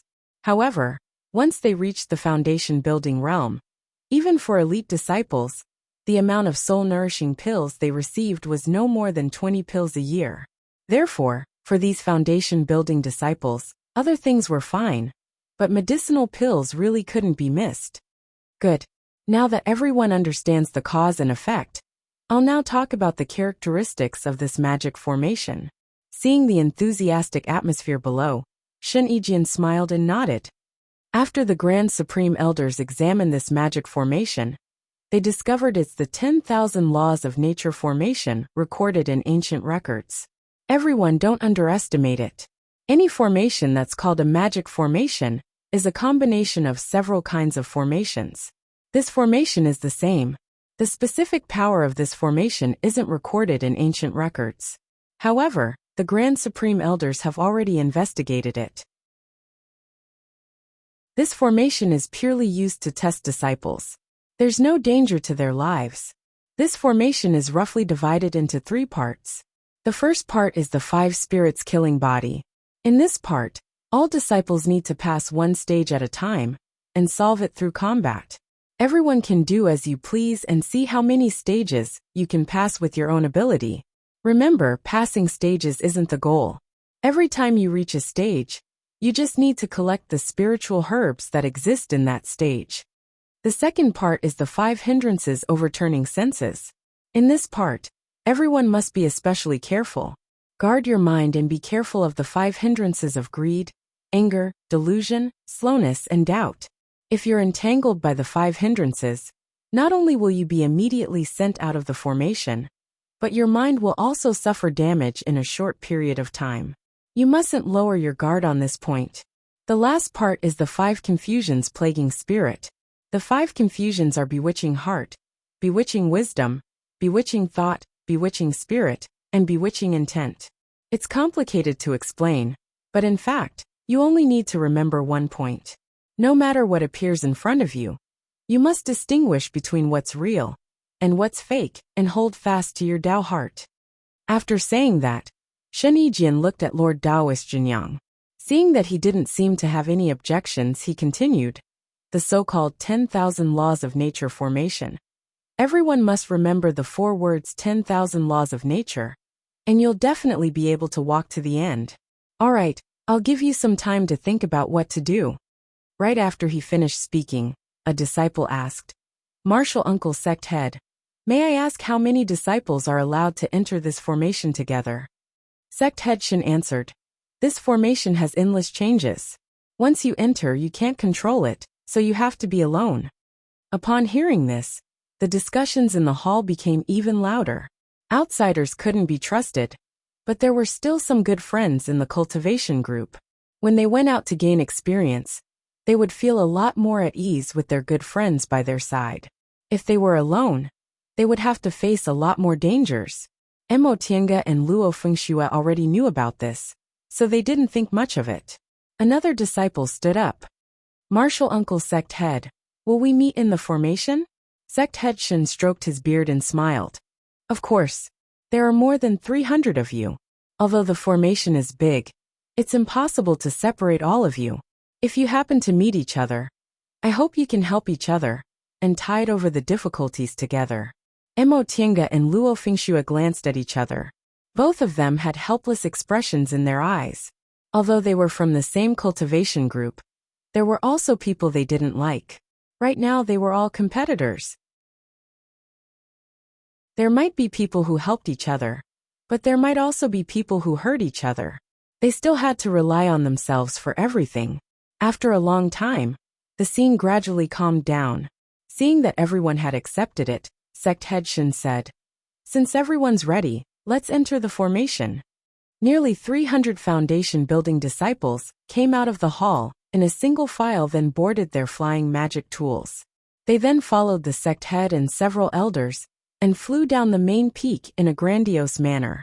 At that moment, Mo Tiange saw Yi Jinji excitedly discussing with Hualing in the crowd. She flew over and called out, Jinji. Auntie. Although the two of them were already cultivators in the same realm, one was in the early stage of the foundation building realm, while the other was in the late stage. Mo Tiange asked in a low voice, did your master prepare the things for you? Yi Jinji nodded. And master gave me a lot of talismans and unique treasures. He also taught me what to do. That's good. After thinking for a moment, she took out several bottles of medicinal pills from her robe. Take these. Don't be reluctant to use them. Use them when you need them. And, knowing that his aunt didn't lack medicinal pills, Yi Jinji also accepted them. Mo Tiange was still worried, so she warned him repeatedly. It's fine as long as you try your best. There's no need to force things. Protect yourself first. By all means, don't get hurt. I know. In fact, Yi Jinji was very excited about this magic formation test. Before he built his foundation, he only went back to the secular world once. After he built his foundation, he only went down the mountain to do some small errands with his fellow martial brothers and sisters. He still hadn't gone out to gain experience. Mo Tiange smiled at Hualing, then flew back to her own group. Upon seeing this, Luo Fengxue moved closer to her and said with a smile, you really dote on your nephew. He's martial Uncle Shoujing's only disciple. What could he possibly lack? Don't worry blindly. When this matter was brought up, Mo Tiange felt a bit depressed. She shook her head but didn't say anything. Soon the group of people flew to the bottom of the valley and stood in line. When everyone was gathered, the sect head and several elders stepped forward. Each of them made a hand seal. A burst of white light rose from each person's body. The white light became brighter and brighter, until it eventually merged into one and rushed towards the rock wall. The white light disappeared as soon as it touched the rock wall. In the blink of an eye, a dark hole appeared on the rock wall. Then they began to lay an extremely complicated formation in front of the hole and embedded pieces of high-grade spirit stones. Upon seeing these high-grade spirit stones, all the foundation building disciples' eyes lit up. These were high-grade spirit stones. Foundation building disciples like them rarely saw middle-grade spirit stones, but the number of high-grade spirit stones they took out all at once was at least several hundred. When they finished laying the spirit stones, several elders struck their palms together. The formation flashed, and several hundred high-grade spirit stones flashed, starting to continuously supply spiritual aura to the formation. School head Shin turned around and said loudly, disciples, as you can see, the operation of this magic formation consumes too many spirit stones. After it's open this time, it'll be at least 30 to 50 years before it can be opened again. I hope all disciples can grasp this opportunity well. School head Shin then signaled the elders to step aside. All right, now we'll start. Go in one by one, from left to right. The first line was the disciples of nascent soul cultivators like them. There weren't many people. Xianqing School now had a total of 6 nascent soul cultivators. Among them 5 advanced several hundred years ago. Among the disciples they accepted, there were only a few foundation-building disciples. Lord Taoist Xianin was the only one who advanced not too long ago, so all his disciples were in the foundation-building realm. Nevertheless, there were only about 20 disciples in total. After Luo Fengxue, who was in front of her, went in, Mo Tiange also walked towards the 10,000 laws of nature formation. After crossing the formation supporting the operation of the magic formation, and entering the cave on the rock wall, Mo Tiange's vision suddenly darkened and brightened. She looked around and found herself standing on an extremely vast water surface. Chapter 237. The surface of the water was very calm and sparkling. The gentle breeze made Mo Tiange think of the sea she saw when she first arrived in Linhai. But she knew that was just an illusion. When it was angry, the waves would surge and swallow countless people in an instant. Luo Fengxue explained the so-called 5 spirit killing formation to her. There were 5 kinds of spiritual auras, each with a formation. Only by passing all 5 formations, metal, wood, water, fire, and earth, could she be considered to have passed the test. The 5 spirit killing formation had a very small chance of mutation. It could choose 2 to 5 kinds of spiritual auras and combine them into a new kind of formation. Her luck was very good. The formation in front of her didn't have any mutation and was just an ordinary water spiritual formation. But how could she break the formation?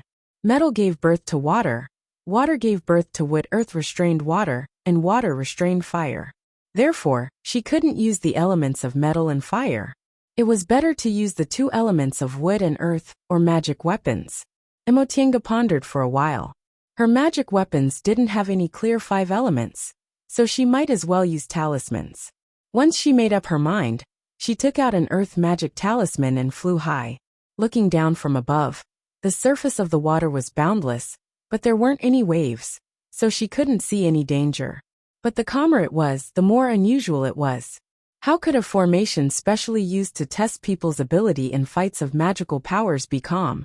Mo Tiange made a hand seal and threw several talismans down. As soon as these talismans touched the surface of the water, they made deafening rumbling sounds. Wind and waves finally rose. The surface of the water that was calm a moment ago immediately turned into monstrous waves that almost swept her down.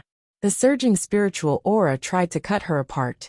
Mo Tiange stopped in midair and steadied her mind. This formation was only the first test to enter the 10,000 laws of nature formation, so it couldn't be considered powerful. Under her continuous attacks of earth talismans and spells, the wind and waves soon lost their strength and gradually subsided. The water under her feet began to blur. Mo Tiange smiled. She had some confidence in formations. This 10,000 laws of nature formation was too big for her to understand. But what was so scary about a small 5 spirit killing formation? Just as she thought of this, a new formation was formed, and the smile on her face froze. After a while, she showed a bitter smile inside. Sure enough, she couldn't be too full of herself. In front of her was a raging gale, flashes of lightning, rolling sand and stones, and raging fire. She had obviously hit the jackpot. The metal, wood, fire, and earth 4 elements mutated formation. This time, she didn't have time to think about how to break the formation. Violent winds swept over, lightning struck down, and the spiritual light formed by the 4 kinds of spiritual auras all attacked her. She took out the white silk handkerchief, but it didn't turn into a brick wall. Instead, it slowly expanded and wrapped around her like a gauze. This was the method she had comprehended during her 10 years in the Tao Achieving Pagoda. Although it wasn't any better than the original brick wall, it was more flexible. Then she searched her Qianquan pouch and tossed out 2 items. They were two stone sculpture puppets. After Emotinga obtained these two puppets, she went through a round of sacrificial refining and could already use them as she pleased. They were perfect for breaking through this 10,000 laws of nature formation. As soon as the two stone puppets landed on the ground, they brandished their giant swords and rushed towards the sand and rocks. They were extremely strong. In an instant, the sword chi that they brandished tore the sand and stones apart. Even the raging fire had to make way for them. But this still wasn't enough. Lightning came from metal, wind came from wood, earth gave birth to metal, and wood restrained earth. These two stone sculpture puppets were of the wood attribute, so they were helpless against the lightning and the violent winds. Emotinga thought for a moment, then opened her spiritual beast pouch and released Xiaohua. Xiaohua was now a spiritual beast in the peak of the 3rd rank. It was no longer a 1st-rank spiritual beast that could only be used to provide her with concocting fire when she first caught it. With the power of its sun-real fire, it already possessed the ability to fight as a spiritual beast. It was precisely because of this that Emotinga deliberately put it into the spiritual beast pouch and carried it with her instead of leaving it in the virtual sky world like before. Now it finally came in handy. Xiaohua had already established a subordination contract with her. One person and one beast were connected, so Emotinga didn't need to say anything.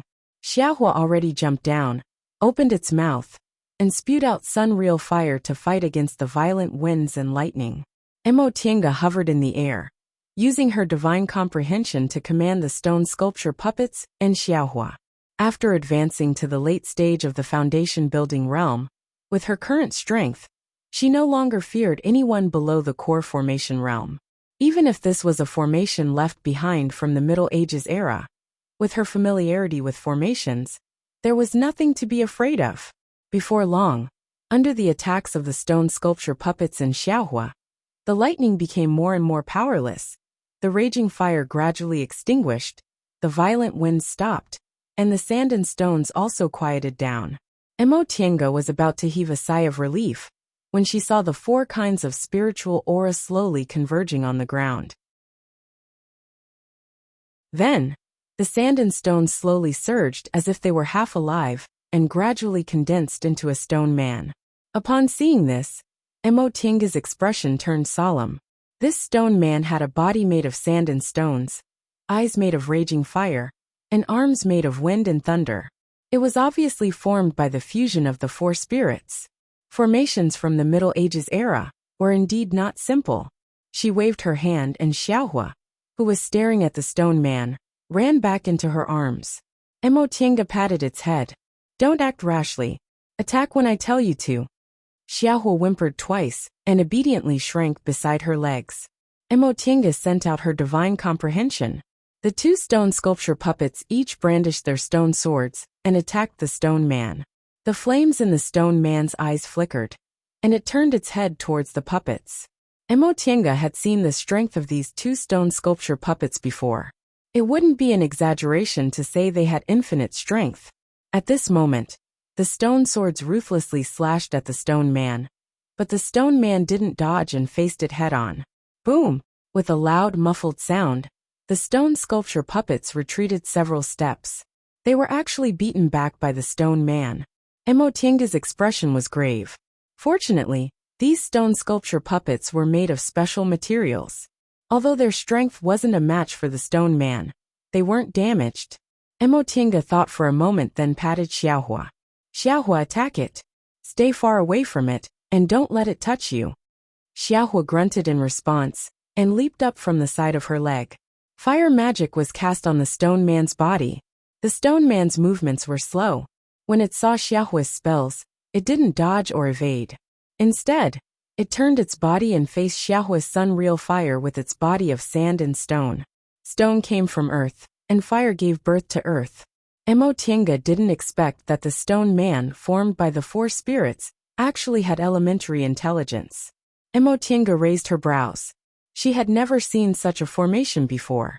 This stone man was formed by the fusion of the 4 spirits. The principle of mutual promotion and restraint between the 5 spirits couldn't destroy it. It was also incomparably sturdy and had infinite strength. Furthermore, It didn't have any divine sense. Emotinga couldn't use any of her attacking methods. Because she was in midair, the stone man couldn't fly, so it could only brandish its wind and thunder aura to attack her. Emotinga used the white silk handkerchief to protect herself while dodging left and right, racking her brains. Her spells couldn't work, her weapons couldn't work, and her soul-refining art couldn't work. What other methods did she have? Right trap. Break the formation with a formation. Having made up her mind, Emotinga put her hands into her chinkuan bag, then raised her hands, throwing out several formation flags. These formation flags were full of formation vein patterns using special beast blood. After they were placed around the stone man, Emotinga took out the largest formation flag and condensed her aura on her finger. Her finger moved as fast as lightning and pointed at the formation flag. All the formation flags arranged around the stone man immediately stood up. Emotinga waved the formation flag in her hand. All the formation flags around the stone man shone brightly and suddenly interweaved into a net of light, enveloping the stone man. The flames in the stone man's eyes throbbed, and the wind and thunder aura in its arms moved faintly. Countless wind and thunder spells were continuously used, but it couldn't sense Emotinga's breath. It had no consciousness, no emotions, only simple intelligence. When these formation flags were arranged around it, it didn't know how to retreat from the range of the formation, and could only stand there in a daze. Now that the formation had been arranged, it couldn't find Emotinga's position at all. It could only use the simple intelligence given to it by the person who arranged this formation to use wind and thunder attacks to try to break the cage that trapped it. If it was an ordinary formation, it would have probably been forcibly broken under its wind and thunder attacks. However, the formation Emotinga laid was an improved formation she studied from the Xuanji formation book and combined with the related books in the virtual sky world. The stone man's wind and thunder attacks hit the formation. The formation flags swayed, but they didn't fall. Emotinga kept pouring spiritual aura into the formation flags, firmly trapping it. This was a stupid method. Hundreds of high-grade spirit stones were needed to open this huge formation, so it could be imagined how much spiritual aura was needed. There were a total of 300 people who entered, and each of them had to undergo the test alone. Therefore, the test they had to undergo must have a spiritual aura limit. Otherwise, other people's tests would be affected. As long as they persisted for a while and exhausted their spiritual aura, the test would be over. Emotinga was also helpless. She was now in the late stage of the foundation building realm and wasn't afraid of cultivators below the core formation realm. But this was, after all, a formation from the Middle Ages era. She was also unlucky enough to encounter a 4 spirits into 1 mutated formation. The reason she could come up with this stupid method to break the formation was because she was proficient in formations. Time passed bit by bit. The sound of wind and thunder on the stone man's body finally subsided, and it collapsed with a loud bang. The formation flags on the ground, which had been enduring the stone man's fierce attacks, also softened. Emotinga heaved a sigh of relief. Fortunately, she took the right step. Unfortunately, this stone man was really powerful, so the Xuanji disorienting formation could be considered destroyed. She picked up the destroyed disorienting formation flags on the ground and put them into her chinkuan bag. The scenery around her slowly changed. The wild scene just now gradually disappeared, revealing its original appearance. It was just a cave. The frightening thing was that after such a series of attacks, there wasn't even a trace left on the surrounding rock walls. Emotinga was lost in thought. This formation was really powerful. It was really unexpected. The several kinds of talismans she used in the formation, the 2 stone sculpture puppets' tremendous strength, and Xiaohua's sun real fire unexpectedly didn't leave a trace on the rock walls. It was clear that this formation could completely eliminate the power inside the formation. Xiaohua's whimpering came into her ears. Emotinga followed its line of sight and saw it drooling while looking at a spiritual plant in the corner. She smiled and picked Xiaohua up. "Don't look. No matter how much you look, it won't be yours. If you want spiritual panaceas, wait until we're done and enter the virtual sky world. You can eat whatever you want then. But this won't do. Xiaohua let out a dejected, but didn't struggle anymore. Emotinga put it aside, then took out the medicine pouch specially used to store spiritual panaceas. She picked the mature spiritual plants growing on the rock walls and in the corners, then put them into the pouch. As for those that looked like seedlings or weren't mature enough, she just let them continue to grow. After she finished doing all this, she put the medicine pouch into her qiankuan bag and walked towards the depths of the cave with Xiaohua.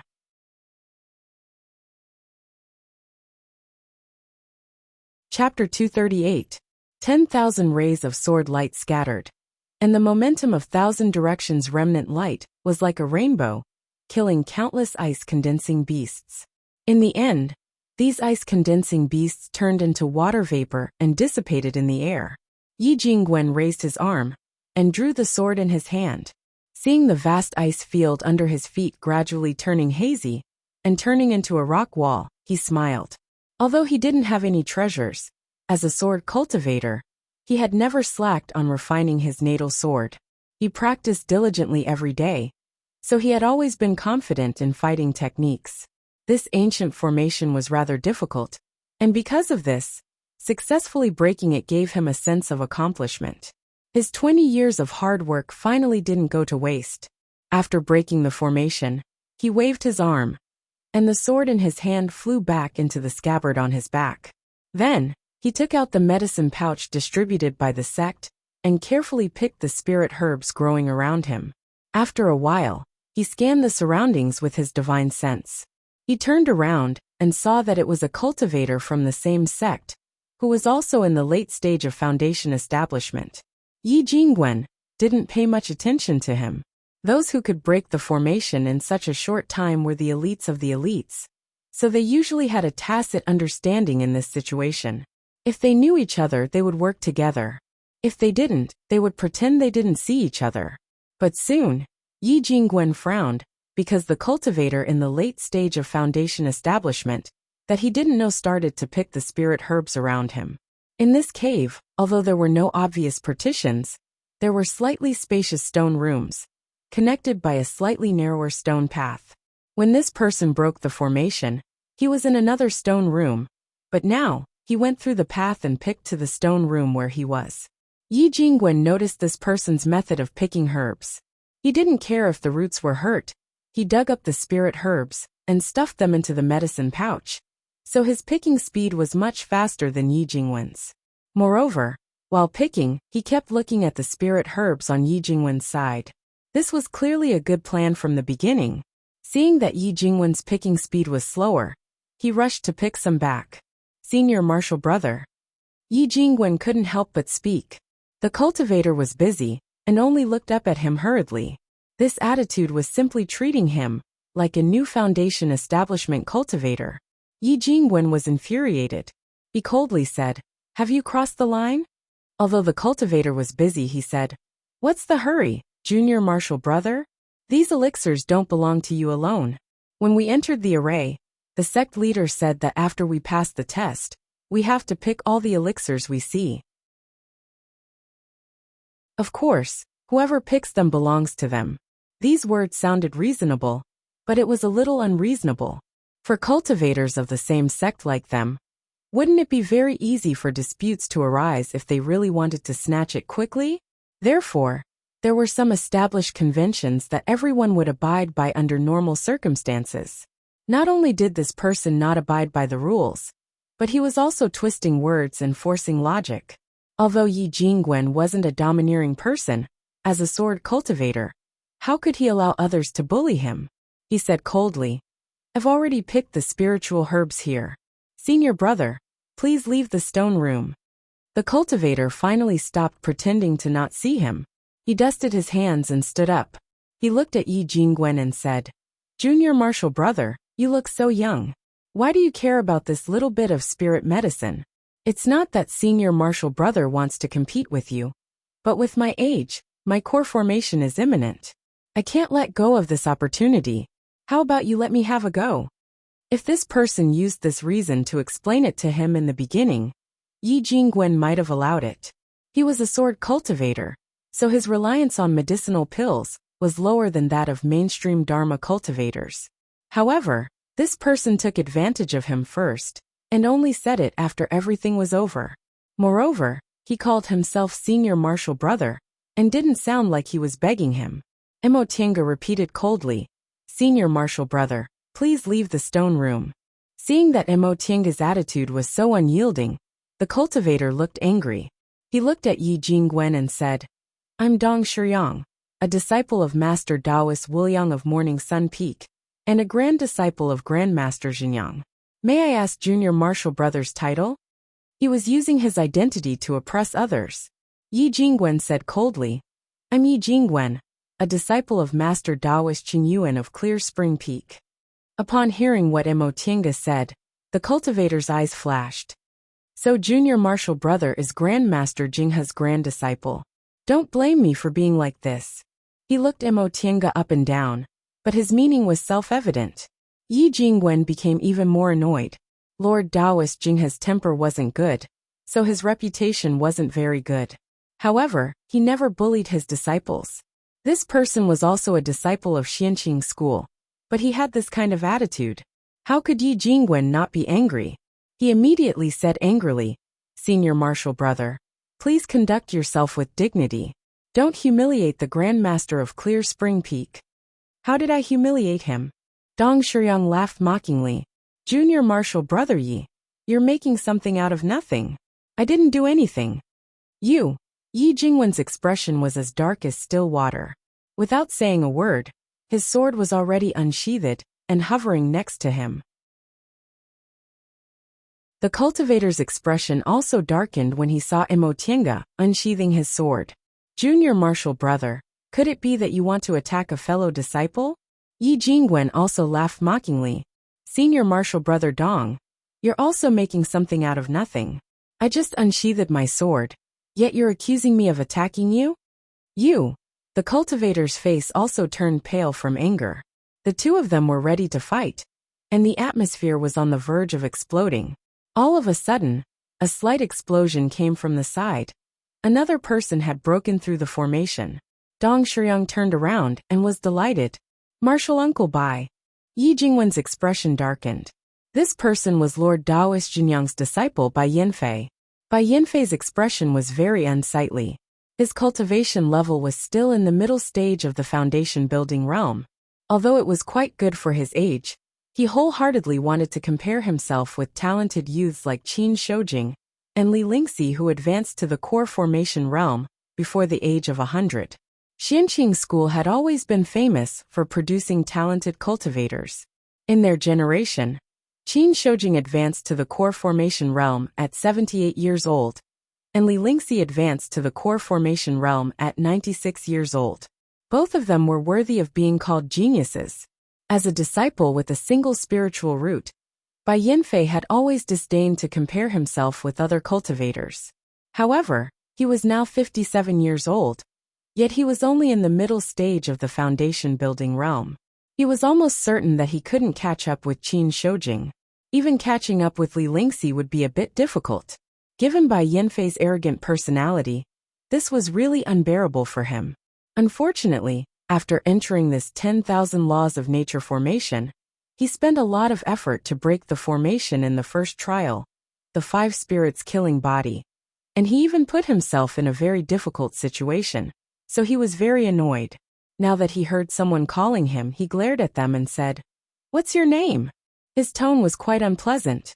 Dong Shiyang greeted him enthusiastically, but he was stunned by Bai Yanfei's retort. However, he realized there were other people here, so he immediately pretended he didn't care and still showed a smile. "Martial Uncle Bai, you also came out?" Bai Yanfei also realized his tone just now was too bad, so he just gave a perfunctory "in" and glanced at the two people, then continued to look for a way to go. How could Dong Shiyang let him leave like this? He immediately said, "Martial Uncle Bai, aren't you going to pick medicinal plants?" Bai Yanfei actually didn't care much about the reward this time.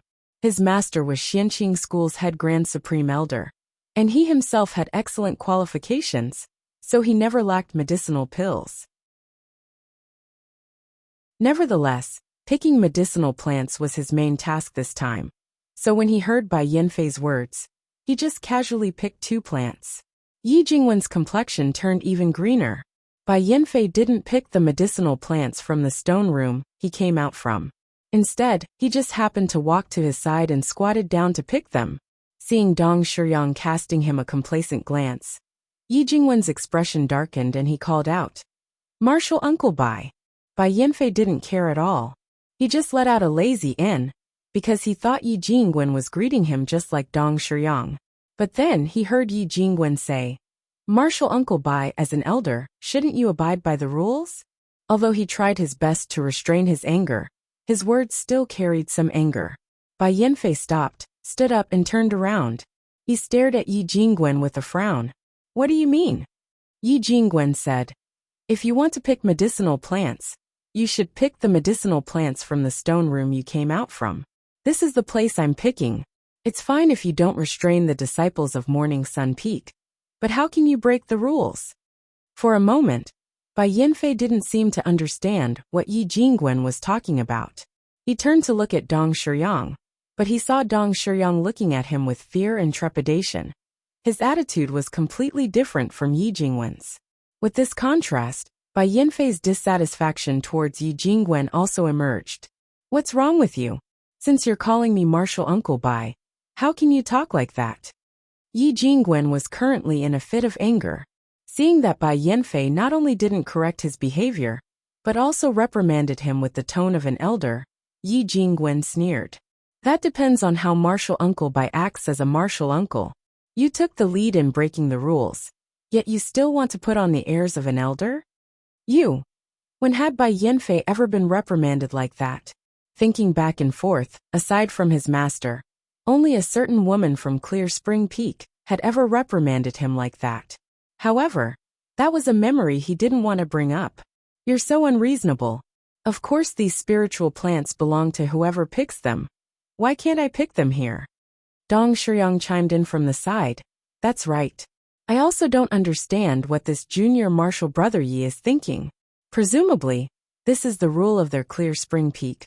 But we're not from Clear Spring Peak, so why should we follow it?" Clear Spring Peak. These 3 words ignited Bai Yanfei's anger. He sneered. "So you're from Clear Spring Peak, humph?" Like I said, Yi Jingwen was usually very proud of Clear Spring Peak. So how could he tolerate others insulting Clear Spring Peak? He immediately shouted, "Martial Uncle Bai, since you're a martial uncle, please show some self-respect." Bai Yanfei angrily said, "How can I not have self-respect? Disciple, do you not respect your elders?" It was obviously you who spoke rudely to your elders. Yet you still dare to say that I don't have self-respect? Yi Jingwen fiercely glared at him. "Martial Uncle Bai, as an elder, you didn't abide by the rules first, didn't restrict your disciples, and even showed disdain towards my Clear Spring Peak. How can you have self-respect? As a disciple of Clear Spring Peak, we naturally have to respect our elders when we meet them. But if we can't even have self-respect, how can we be worthy of other people's respect?" "You." Bai Yanfei's expression changed because his words were too harsh. When he saw Yi Jingwen's flying sword hovering around him, he also sneered. "Good, you want to fight, right? That being the case, why are you still looking for excuses?" Right after he said that, he unreasonably touched his waist and took out the crescent-shaped machete. The machete flashed as he injected his spiritual aura into it. Seeing that this martial uncle was not only unreasonable, but also wanted to fight a junior, Yi Jingwen also became angry. He no longer cared about the school's rule, that fellow disciples weren't allowed to kill each other. He raised his arm and pointed, causing the flying sword hovering around him to shine brightly. Upon seeing this, Dong Shiyang also took out his own magic tool. The situation could be triggered at any moment. Bang! A loud explosion was heard. Another disciple broke through the formation and was happily picking spiritual plants when he saw the 3 people facing each other not too far from him. He was shocked. "Senior martial brother Yi." It was Luo Fengxue.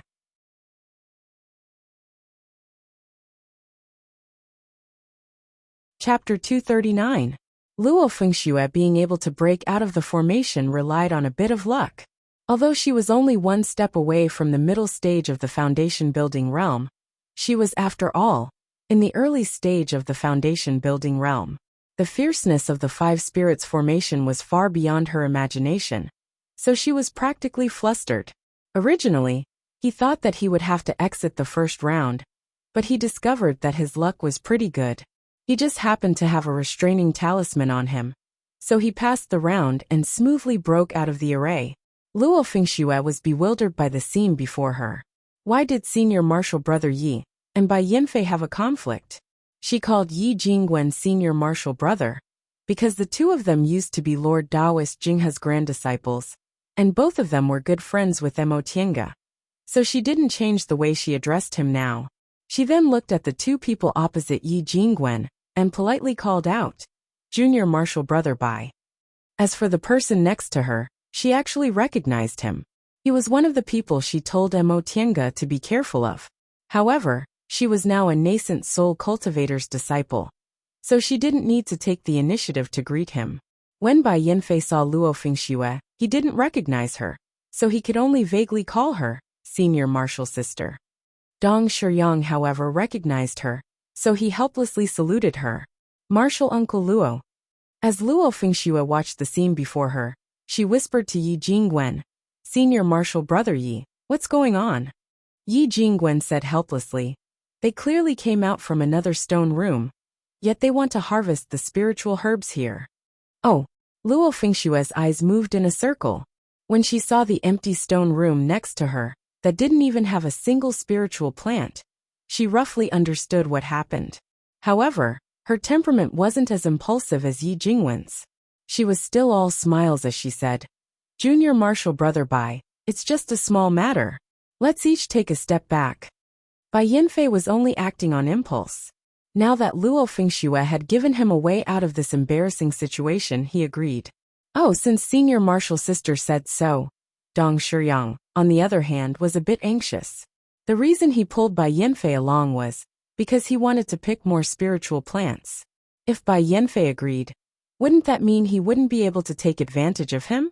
He said, "Then Junior Martial Brother Yi should apologize to our martial uncle Bai, and this matter will be settled." It would have been better if he hadn't said this. Once he did, anger appeared on Yi Jingwen's face again. "What did you say?" Dong Shiyang noticed that although Luo Fengshue's seniority was high, her cultivation level was low, so he already had a plan in mind.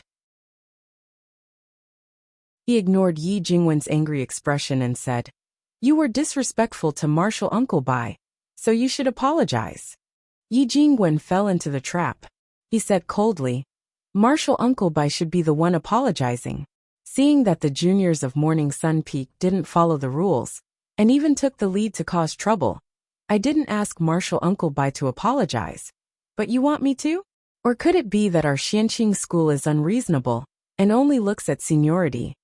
When Bai Yanfei heard what Mo Tiange said, he originally felt a bit guilty, but his anger flared up again. "Junior, you're so unreasonable. Who told you to speak to me in such a tone? Don't tell me our Xianqing school has no seniority?"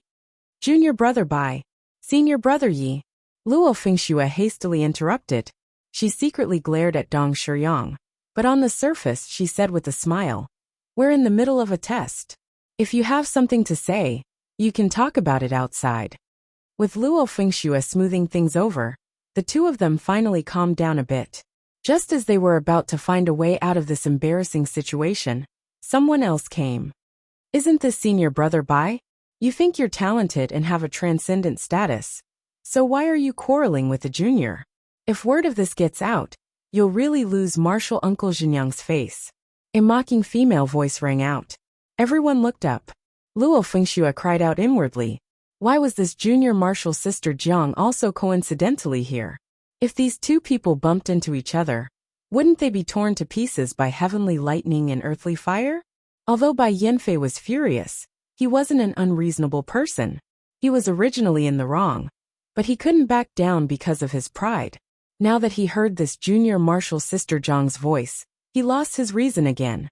He cast her a cold glance and said, "What does it have to do with junior martial sister Jiang, whether I lose master's face or not?" As long as I don't lose your drifting cloud peak's face, that'll be enough. Or could it be that you're eager for me to lose drifting cloud peak's face? There was a hidden meaning in his words. If the two of them didn't have any relationship, it naturally had nothing to do with drifting cloud peak. However, if it would lose drifting cloud peak's face, it naturally meant the two of them had a relationship. Furthermore, he also added the words eager. He was obviously implying that this junior martial sister Jiang was eager to have a relationship with him. Even ordinary women would be annoyed if they heard this, let alone this junior martial sister Jiang, who was known for being unruly.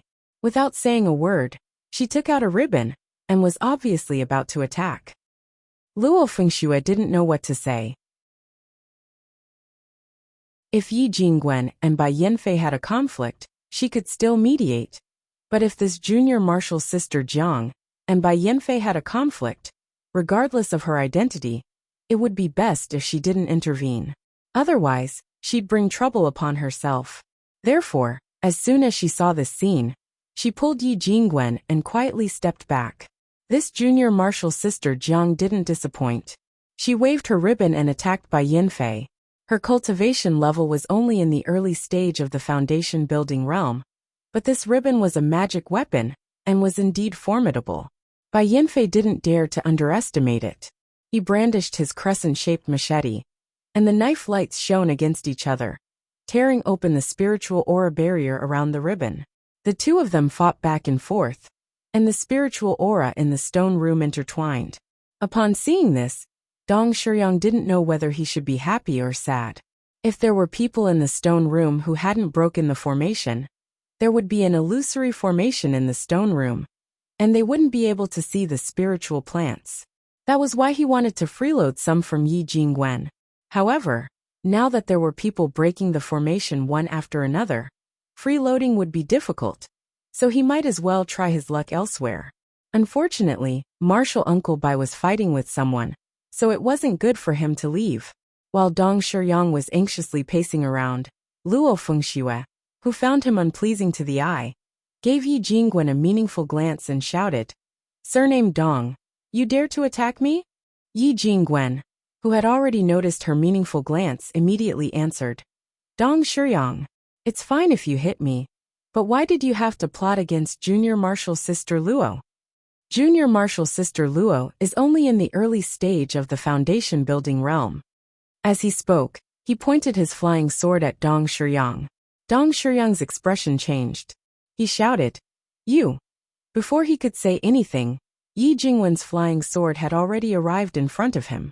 This was the scene Emotinga saw while she was picking spiritual plants all the way here. She was a bit dumbfounded.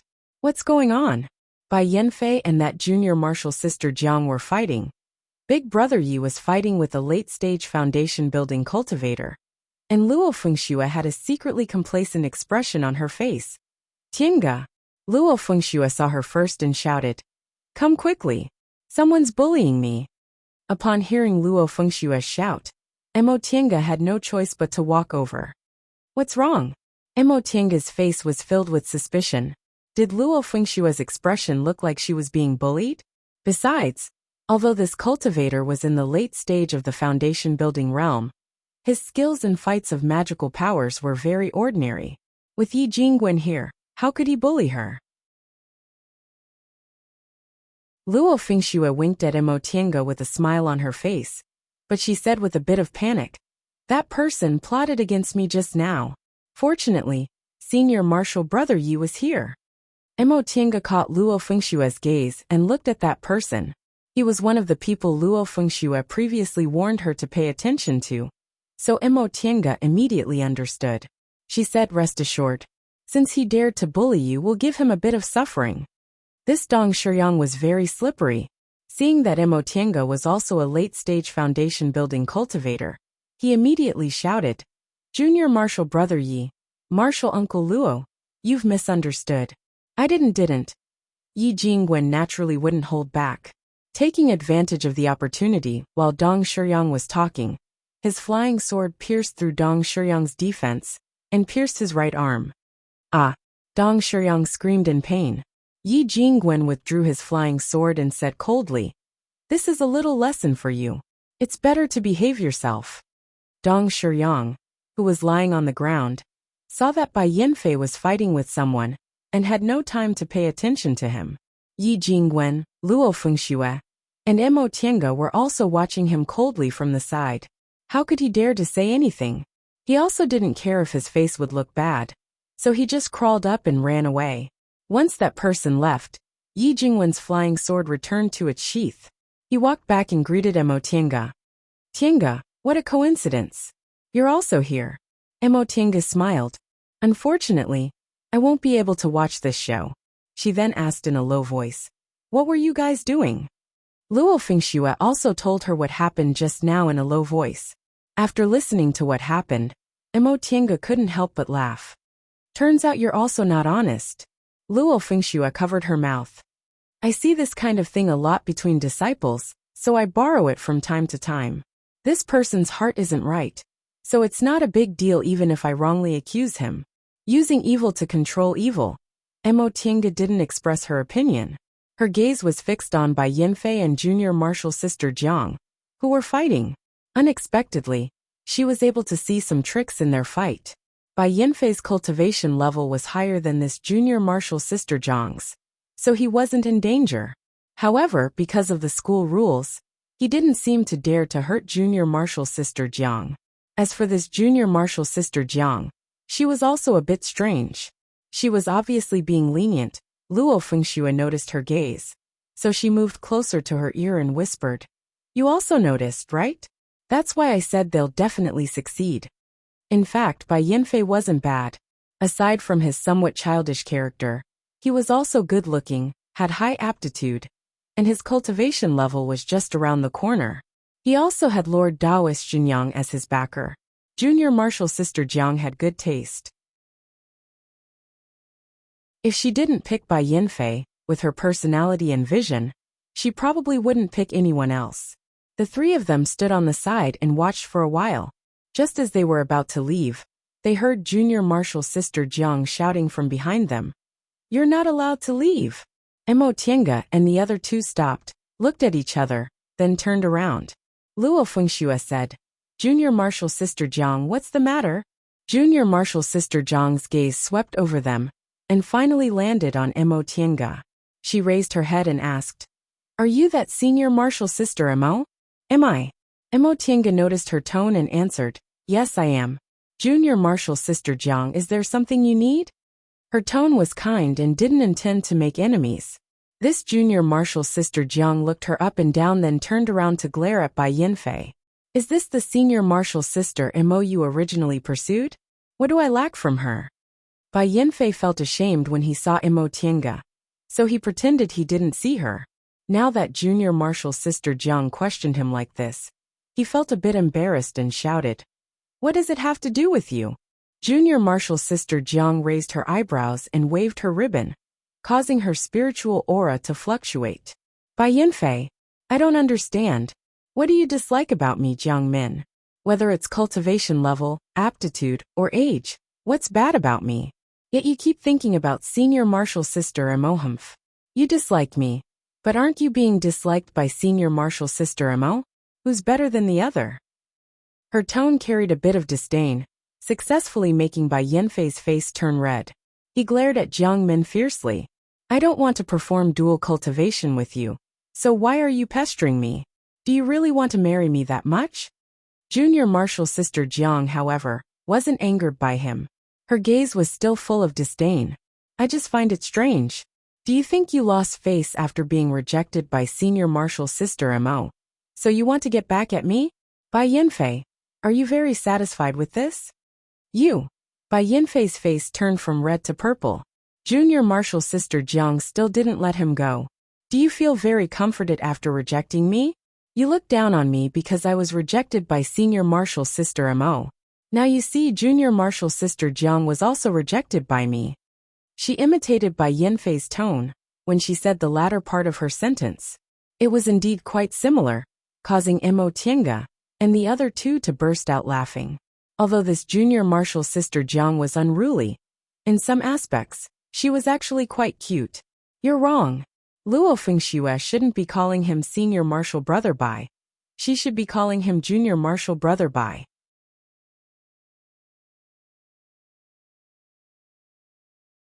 Chapter 240.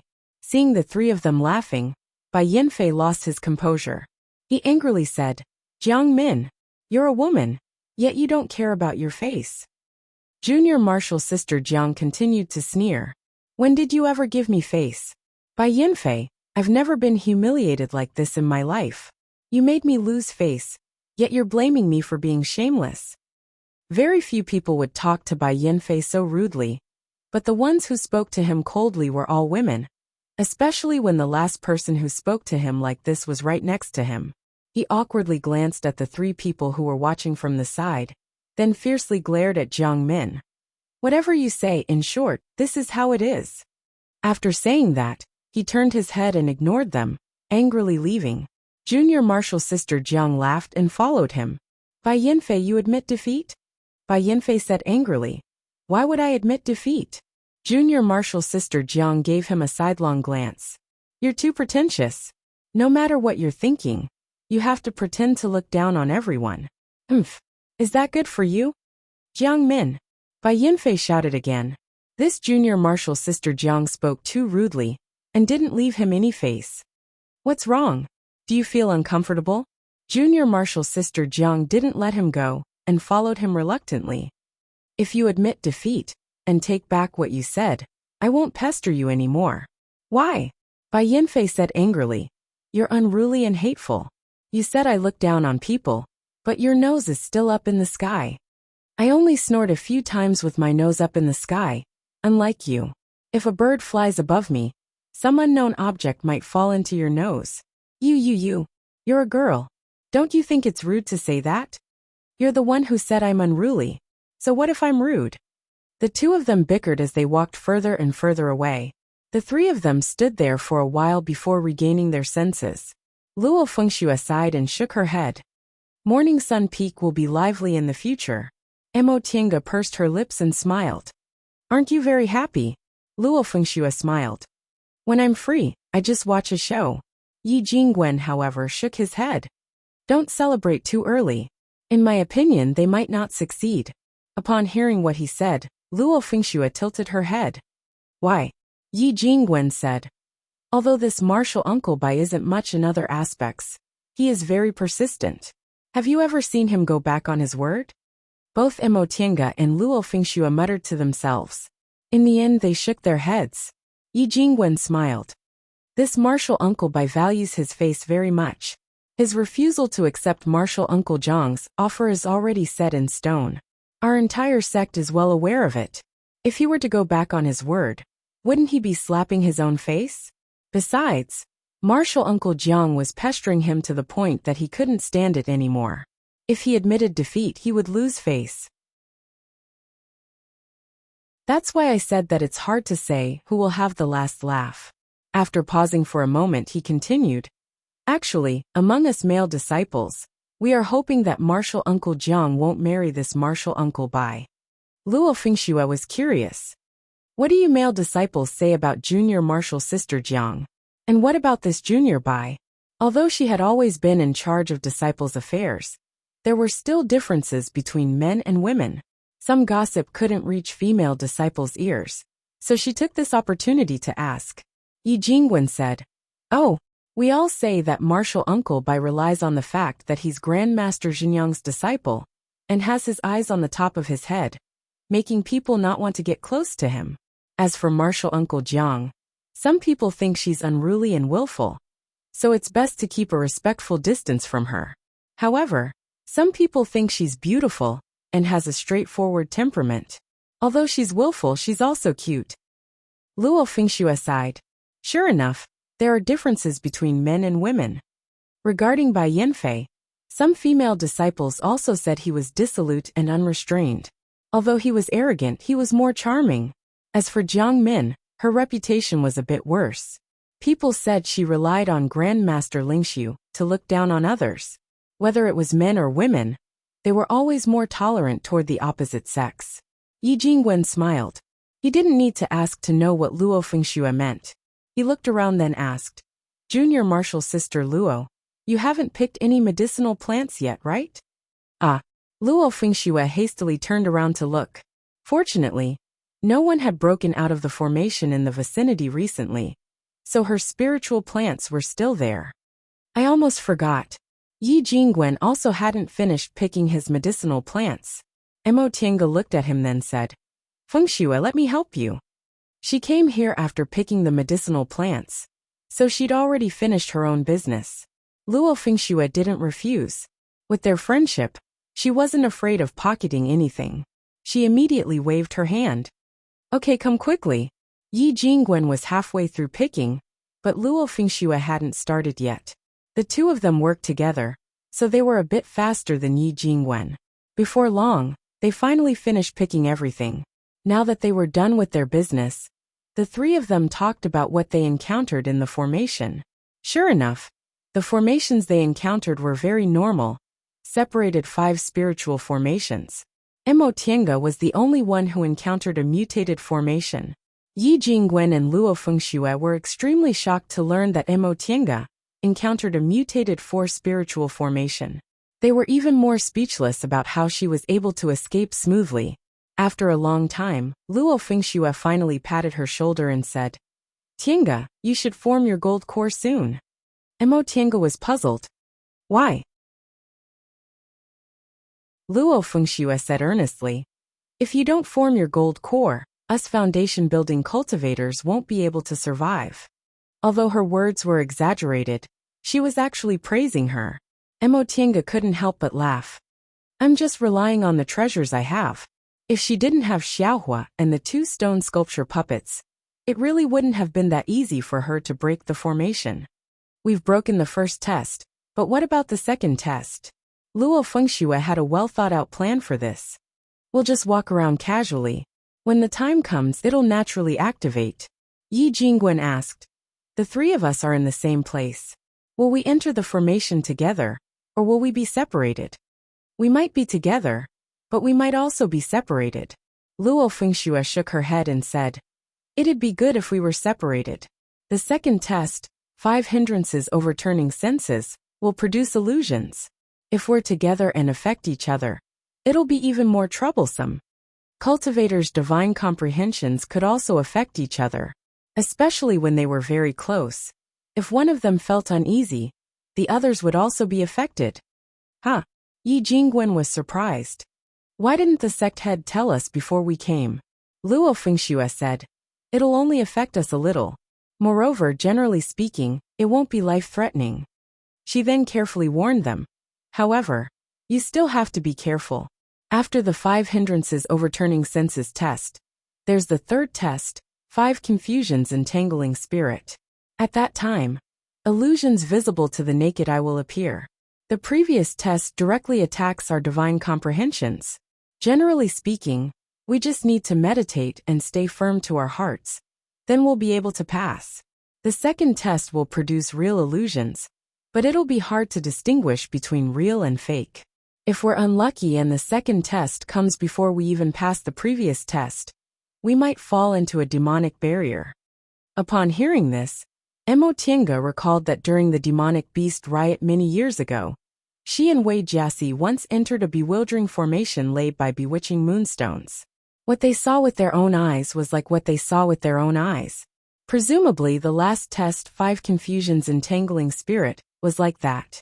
As for the 5 hindrances overturning senses, it was more like an inner demon during a realm breakthrough. There were countless thoughts that directly attacked one's divine comprehension. If one's willpower wasn't strong enough, one would be confused by these thoughts and hallucinate, even getting lost inside. Of course, this was only a magic formation for training, so there shouldn't be any life-threatening dangers. However, if one really got hit, injuries would be unavoidable. If things weren't good, it might even leave an irrecoverable mental injury. Lord Taoist Jinghe briefly mentioned these things to her before they set off, and sect head Shen also reminded the disciples to always remember the 4 words, all laws of nature. However, even though they said that, they didn't know how many people would actually be able to do it. Yi Jingwen pondered. In that case, Aren't we going to experience the inner demon during core formation ahead of time? You're right, Luo Fengxue said. Of course, this 5 hindrances overturning senses formation is still a bit weaker than the inner demon during core formation. Since the distant past era, cultivators' abilities have declined a lot, but the power of inner demons has always been the same. Therefore, for cultivators like us, inner demons are especially terrifying. What she said made Yi Jingwen frown.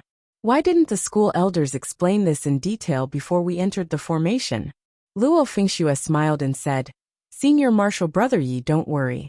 For people like us who usually don't relax and cultivate, it's not difficult to pass this test. Oh, Yi Jingwen muttered to himself. What about the last test? When this was mentioned, Luo Fengxue's expression turned solemn. I reckon only a few people can pass the last test. That illusion was too real. In our school, even nascent soul martial uncles found it very difficult to pass the first test. As for senior martial brothers and sisters in the core formation realm, there were a few who persisted until the third test, but in the end, none of them could pass completely. It's that difficult? It wasn't just Yi Jingwen, even Mo Tiange was staring at her. Then is it safe for us to pass this test?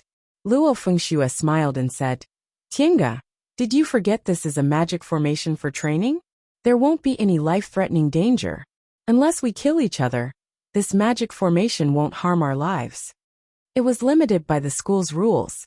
Presumably, it was possible for fellow disciples to trip each other up, but it shouldn't be to the extent of killing each other. Luo Fengxue continued to say, Our martial uncle Sushin has entered this formation before. She said that in the second test, you can still distinguish between reality and illusion by guarding your mind. However, in the last test, it's basically as if it's real. Moreover, your reason will gradually leave you, just like a dream. You'll also treat some absurd things as real. Isn't this even more powerful than the bewitching moonstone? Mo Tiange couldn't help but wonder if her spirit-concealing pendant had any effect on this. Yi Jingwen asked first, Are things like heart-cleansing talismans and the like useful? They are, Luo Fengxue said with certainty. But it's hard to say how effective they are. Mo Tiange nodded, indicating that she understood. That's to say, we'd better not get too close or too far away from each other. It wouldn't be good if they got too close and affected each other's divine comprehension, but if they got too far away, they wouldn't be able to take care of each other. And, Luo Fengxue agreed. The three of us just happened to run into each other. It'd be too inexcusable if we didn't take care of each other. For the sake of safety, let's split up later. We'll keep a certain distance from each other. Don't lose each other, but don't get too close either. Mo Tiange and Yi Jingwen didn't have any objections. Although their cultivation levels were higher than Luo Fengxue's in fights of magical powers, Luo Fengxue's ability to handle matters was far inferior to theirs. Furthermore, she had a lot of insider information, so she should know better than them what to do. Alright, we might enter the second test at any time, so let's split up now. You're tuning in to the Li Mei's Sword of Destiny YouTube channel. We're so grateful for your support, and don't forget to subscribe to join us on this incredible journey through captivating stories.